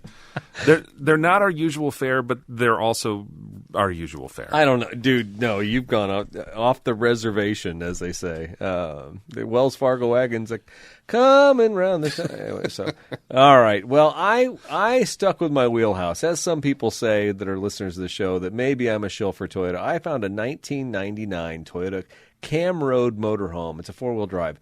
This guy looks like it was straight off of carfromjapan.com because there's all kinds of these little campers on there. It's $29,000. It's got 85,000 miles, and it's 4-wheel drive. It's got a 3-liter diesel engine. It's ultra reliable and runs forever and ever, according to the owner of the car. It's the same engine used in the Helix. Oh, yeah, okay. Yeah, it runs perfect, no leaks of any kind. It's got a 20-gallon fuel tank. It's got power windows, seats and belts, room for 6. It's got a full fiberglass coach with a pass-through, which is nice. So that way, when I yell at my wife that I'm thirsty, she'll go to the fridge and get me something, right? Yeah, that's how that works. Sure. Anyway, that's how it works in my house, Daryl. Yeah, you right. need to get a hold of that wife of yours. Yeah, right. The Camroad uses a one-piece roof that does not leak. That is nice, actually. I don't have to worry about getting up there with any caulk during the middle of my trip when the water's dripping on my head. The rear dinette is for 4 with additional side seat. It also turns into one large floor bed, and it sleeps 4 to 6. It also has a cab over bed, which on these tiny Toyota trucks, I can't imagine is very much room at all. Probably not. Yeah, it has a 2-burner range, stainless steel sink, wood cabinetry throughout, passenger entrance door with additional screen door, rear aluminum ladder, and original Fiamma side awning. I think that sounds exotic. Maybe it's Italian. Maybe. Acrylic double pane windows with price screens, what they meant to say there. So that is my selection, Daryl. I think what I'm going to do is I'm going to load up after I pack this on, the Fiamma awning. I'm going to slide that back in there, and then Ange and I are going to take off, and maybe we'll see you next month for another episode. I could see you guys doing that. You could still, you could even have this thing and pull your camper behind it. This has really been tough because we bought the camper, we had some plans for it, they haven't really panned out, and I think the biggest problem with the pull behind camper is there's a lot more commitment. When you drive something like this, I feel like you can just hop in it and drive somewhere, park, and that's what we like to do. Yeah, park, camp, sleep, drive around, and that's why I like that camper topper when I drive the Tacoma. Park, lift the top up, sleep, pack up, and leave. And that's kind of what you do with this thing, right? The problem is I can't do 85 miles an hour down the road with this thing. The other problem with this is I can't be stuck in Salina, Kansas with this, with a problem with the Helix ultra reliable diesel engine and not have a problem that some guy can just fix just like that. No, you're not going into AutoZone getting parts for this. I'm probably going to be sleeping in that camper for a week while somebody tries to find the parts for it. Because that's happened to people who've brought in their little Toyota trucks with those big campers too from the 90s. Mm-hmm. They end up stuck in my shop, waiting for a felt gasket or some goofy thing. Yeah, on a drive shaft that's leaking all over the place. I'm like, we don't sell this stuff anymore. And by the way, even the aftermarket doesn't supply stuff for it. So there's a Cars and Coffee guy who's got it's not a Previa, but it's some other Toyota van that's Soarer. No, that's a car. It's all decked out real nice, like plush. It's got curtains. Oh yeah. You seen that one? Yeah. It's pretty cool. I'm like, oh, that's neat. Where the hell do you find parts for any of this Town Ace? Town Ace, and that's what this is different, right? This is not. Well, that's like a Town Ace front, and then they just put the camper on there. So, if this were gas, I would have no fear. Is it just the diesel? The diesel is what gets me. If they were to sell these with the 2.7 liter 4-cylinder that came in that era, because a lot of these are Tacoma drivetrains. Tacoma drivetrain on a lot of these vehicles in the Hilux, just a work truck kind of thing. Yes. So it's not that far removed. But when you deal with diesel and you're talking about Toyota, if you're not in Mexico or Canada, you're probably not finding anybody who's going to work on this thing. Yeah, unless it shared it with like a forklift or something somebody here could work on. But no, I think that's cool. It's a cool little size, and like you said, it's maneuverable. You could take this through the, maybe the Taco Bell drive-through, and it would fit. It probably would fit. Yeah, I agree. Wouldn't hit the sign. Yeah, and I could probably get out of it and open the door without bumping my head because it's just wide enough for that little fiberglass shell on it. That's what I hate about those little low boys. Yeah. Dude, you step out and bam. Dunk. Yeah. You see Tweety birds. It's cool. It's a cute little truck. Got the Steelies on it, but it seems pretty plain. $29,000 is probably a fair price versus what they paid for it to get it here from Japan. Yeah, imagine. So I know people that have imported cars from Japan. How do you import something like this? It just takes up so much more room. It's the same website, but I would imagine it takes up more room on the truck. It seems hard for me to believe that in Japan that this is actually a practical vehicle to own. Because nobody has storage for anything. Exactly. Where would you store? Even if you were of means and you had an RV and you went on trips with it over there, where would you store it? I don't know. I have no idea. Neat piece. I think you should add it to your collection. I'm gonna, but I tell you what, Daryl. You have me beat today. No, I don't even know what crack pipe you were smoking on the way over here tonight. But, okay, but you win. You win. I don't even want to know. But I just looked at the picture. I'm like, I can't compete. He's beat me. Well, there's not much to really compete with, ladies and gentlemen. I found something with four wheels, but it's not motorized. It has a motor that drives something inside of it. Now, wait a second. Is that not a caveat for Cars of the Week? I mean, it's somewhat motorized. Okay. I don't know. It is a 1 horsepower? It just 2. I don't even know what make it is. It just says 1970 popcorn wagon. And if anybody's, you remember Disney or like Six Flags, the old timey Orville Redenbacher Main Street USA popcorn wagon? Mm-hmm. That's what this is. And it's in Pekin, Illinois, so I wouldn't have to go that far. Holy cow. Yeah, this is in your wheelhouse, buddy. And it says popcorn wagon, Take it to any festival and start making money. That's all it says. And it's red. It looks like, late 1800s, turn of the century. Big tall glass, the old-timey lighting that says, or writing on the side says, delicious fresh popcorn. And it's got the old-timey wagon wheels. Peanuts, hot popcorn, peanuts, soda pop candy. Jacks. Yeah. And it's $5,500. And here's why, there's two reasons why this came up. Number one, if you keep scrolling down, I put the pictures up here. Yeah. I didn't see the second and third picture. Okay, so this is not the same one, but this is why I started looking. Yeah. And it's Riverfront Market, Peoria Riverfront Market last weekend. Sarah and I ran down for a little bit in the morning, got some breakfast, and they had at the Riverfront Museum, apparently this is part of their collection, they have an old Ford Model A popcorn wagon. And it's a commercial vehicle, and it looks eerily similar, but it's a popcorn wagon and a little peanut roaster thing, and it's based on a Model A chassis. And you used to see these things in cities and stuff across the country. Neat little period Americana, Norman Rockwell kind of thing, right? Mm-hmm. I'm like, man, that'd be cool. And I want to I think I want one of those at some point. And I have this weird fantasy, Eric. This is going to get weirder. You get rolling into bed with buttered popcorn? Buttered popcorn. No, what I think about a lot, though, is, and this has been a running joke with my friends, I'm going to quit everything, and I'm just going to get a hot dog wagon or a popcorn wagon. I'm just going to sell that on the side of the downtown street somewhere, and that's how I'm going to make my living. That's what my happy place, whenever I'm feeling stressed or feeling down, I'm like, I got it. I'm just going to stand on the street corner and sell popcorn or hot dogs or bagels or something stupid like that. Not that that's stupid, but yeah. Sorry to offend Josh Lanning, our bagel cooking listener. No, it's fine. No, bagels are great. He doesn't listen. They're artisans. But that's what I want. So when I saw this for $5,500, and I've seen hot dog wagons pop up for like $1,500. Well, I think a hot dog cart was my car of the week at one point, wasn't it? Yeah, I think it was. It had the little umbrella stand and stuff in it. It did. There's something that appeals, right? There's something like, hey, this. Well, it's like I could come to America and make money just selling hot dogs one at a time, right? Exactly. I mean, it never happens anymore. Nate Dogs is $6 for a plain dog. That guy is raking in. I got his peanut butter and jelly dog. It's just a friggin' Frankfurter in a bun with a dash of jelly and a dash of peanut. Is that any good? Which is honestly all you need. Is that any good? Too much takes away.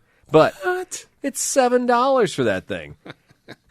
We could be multi-dallionaires if we were to take over that gig. That's what I'm saying. Yeah. And you don't have to just sell popcorn. You can sell cheese corn, caramel corn. You can do the Chicago mix with all three. Yeah. I'm thinking this is an untapped market if you just had the popcorn wagon. That's where it starts. It starts the popcorn wagon in a dream and $5,500, and it starts right here in your town that you call somewhat home. Okay, so the Model A, is it actually a drivable car, or is it just something they push around? Yeah, no, the Model A is actually drivable. This one is not, so you'd have to tow it behind something. Well, okay, so get a horse. How is this thing $5,500? I don't know. I want to know where they got it from. Because it does strike to me, to me, this looks like something came out of an amusement park. Yeah. And sold at an auction. And somebody's like, I want that. That's so. I wonder if I recognize where that building's at. It looks like it's on Derby Street. You should zoom in. You should Google Lens it, and you should tell me and introduce me to this person. Oh man, I remember seeing these things like at Disney World at the Magic Kingdom. Yeah, and I swear it's like an Orville Redenbacher thing that they made probably around that time. There was also a weird period of time in the 60s where like everything like old-timey penny candies, that kind of thing. No, that's true. There was a nostalgia thing in the 70s. I mean, when I was a kid growing up, George Burns and, that yes. And that was like vaudeville was still a thing. Yeah. And this harks back to that era. And I think back to like the Music Man and stuff like that. Mm-hmm. I think Music Man's from like 1970 or 67 or something like that. Yeah. So people look back to that time, and this is definitely part of that. It's interesting. I just, I wonder how much is lost with youth today. I mean, they had Taste of Pekin this last week. Yeah. And I would love to have seen the cross-section of the community that showed up for that. Right. Yeah. Is it just geezers? Is it millennials? Are families bringing the young kids out for this stuff? I hope. Do you know what it's the same thing with, we talk about State Fair and some of the other things like, what's popular this year? It doesn't matter because everybody, whether you're 94 or 4 or 44, everybody loves a funnel cake. Everybody loves a big bag of salty popcorn. Yeah, we actually, they're doing homespun cotton candy at the Delvin Fall Festival this weekend. And so we got one of those. Dude, I'm going to tell you this, though. How much was that? A bag of $20 cotton candy? Or I think it was $6. Okay. Which doesn't seem terrible, but then if I go down the list, there was a bakery from Tremont that was there that was selling cinnamon rolls and apple rolls, and they had like a birch bark. Okay, birch bark is basically toffee with some chocolate top, and then they sprinkle it with peanuts, something like that. And I would tell you it was a bag that was no bigger than this 12-ounce can as far as the weight of in the bag. Okay. And I thought, oh, that looks really good. And he was giving out samples. Okay, so I had a sample. And it was a tiny little sliver. Oh, that's good. How much is it? And I look over. How much do you think for a little decorative bag of birch bark? $25. It's $18. And I'm like, kid, $10 to me would seem tall. Right. Yeah. Not anymore. I'm sorry. I can't do $18. I just can't do it. Same thing with those. I love those cinnamon roasted almonds. Mm-hmm. You go some places, they hand out samples like, oh, these are great. Same thing. What's the little bag of those cost? It's $1 bazillion. Yeah. But I don't care because I love them. I'm going to be in Rome here in another couple months, and at Christmas time they do the chestnuts on the corner, stuff like that. I'll probably get some chestnuts, but I literally there will pay €2 for them. Really? Yeah. So wow. Yeah, it's just funny. I tell you what, all the time I look around at what we're paying for food. Yeah. And everything, we are frogs in a boiling pot. We have no idea how out of touch we are with what people are paying around the world for everything. No, it's very true. Sarah went and got lunch the other day. She was out running errands, and she's like, hey, do you want to stop by Perico's and get 2 burritos? I'm like, sure. $29. Yeah. They're good. Yeah. There's a lot more rice in them than, everybody wants to beat up on Chipotle and everywhere else, but it's everywhere. Yeah. It doesn't matter if it's a mom and pop or a chain. You're just getting hosed left and right. So, by the way, folks, learn to cook. Be like my co-host. Learn to cook your own stuff. Oh, yeah. Bring your stuff to work. You know how much money I save? It's ridiculous. What were you? What was the pre-show you were talking about? Saving money and not bringing your lunch up to work? Yeah, for the last 3 weeks, I've spent, literally get a rotisserie chicken at Costco every week for $6.99 or $5.99. Yeah. Divvy that thing up, put it with some spinach leaves, throw some momofuku hot chili spread in there, warm it up in the microwave every day. There it is. Yeah. Or you could have your $22 Subway sandwich. It's ridiculous. One of those. Actually, one of my employees went to Jersey Mike's at training. Mm-hmm. He got a Jersey Mike's sub and a drink, and he brought me back a receipt. It was less than $20. I don't even know how that's possible. He didn't get chips. That's why. Do you want to make it a combo? No, thank you. I need gas money to get home. You went to Jersey Mike's and didn't spend $20? How's that even possible? I love this kid. Keep it up. You're great. Smart. Making good decisions. Exactly. Okay, well, with that revelation, you're an hour and 52 minutes deep into episode 104 of Throwin Wrenches podcast, and we appreciate your time. Thank you so much for tuning in. As usual, we're going to tell you, make some comments, send us an email. We love reading them on the air, and we love all the participation from our listeners. info@throwinwrenches.com is where you're at. We're at, I guess. Where you're at, it doesn't matter. Where it's at. Where it's at. 2 turntables and a microphone. All right. So with that, we will see you on episode 105. Have a great day. See ya.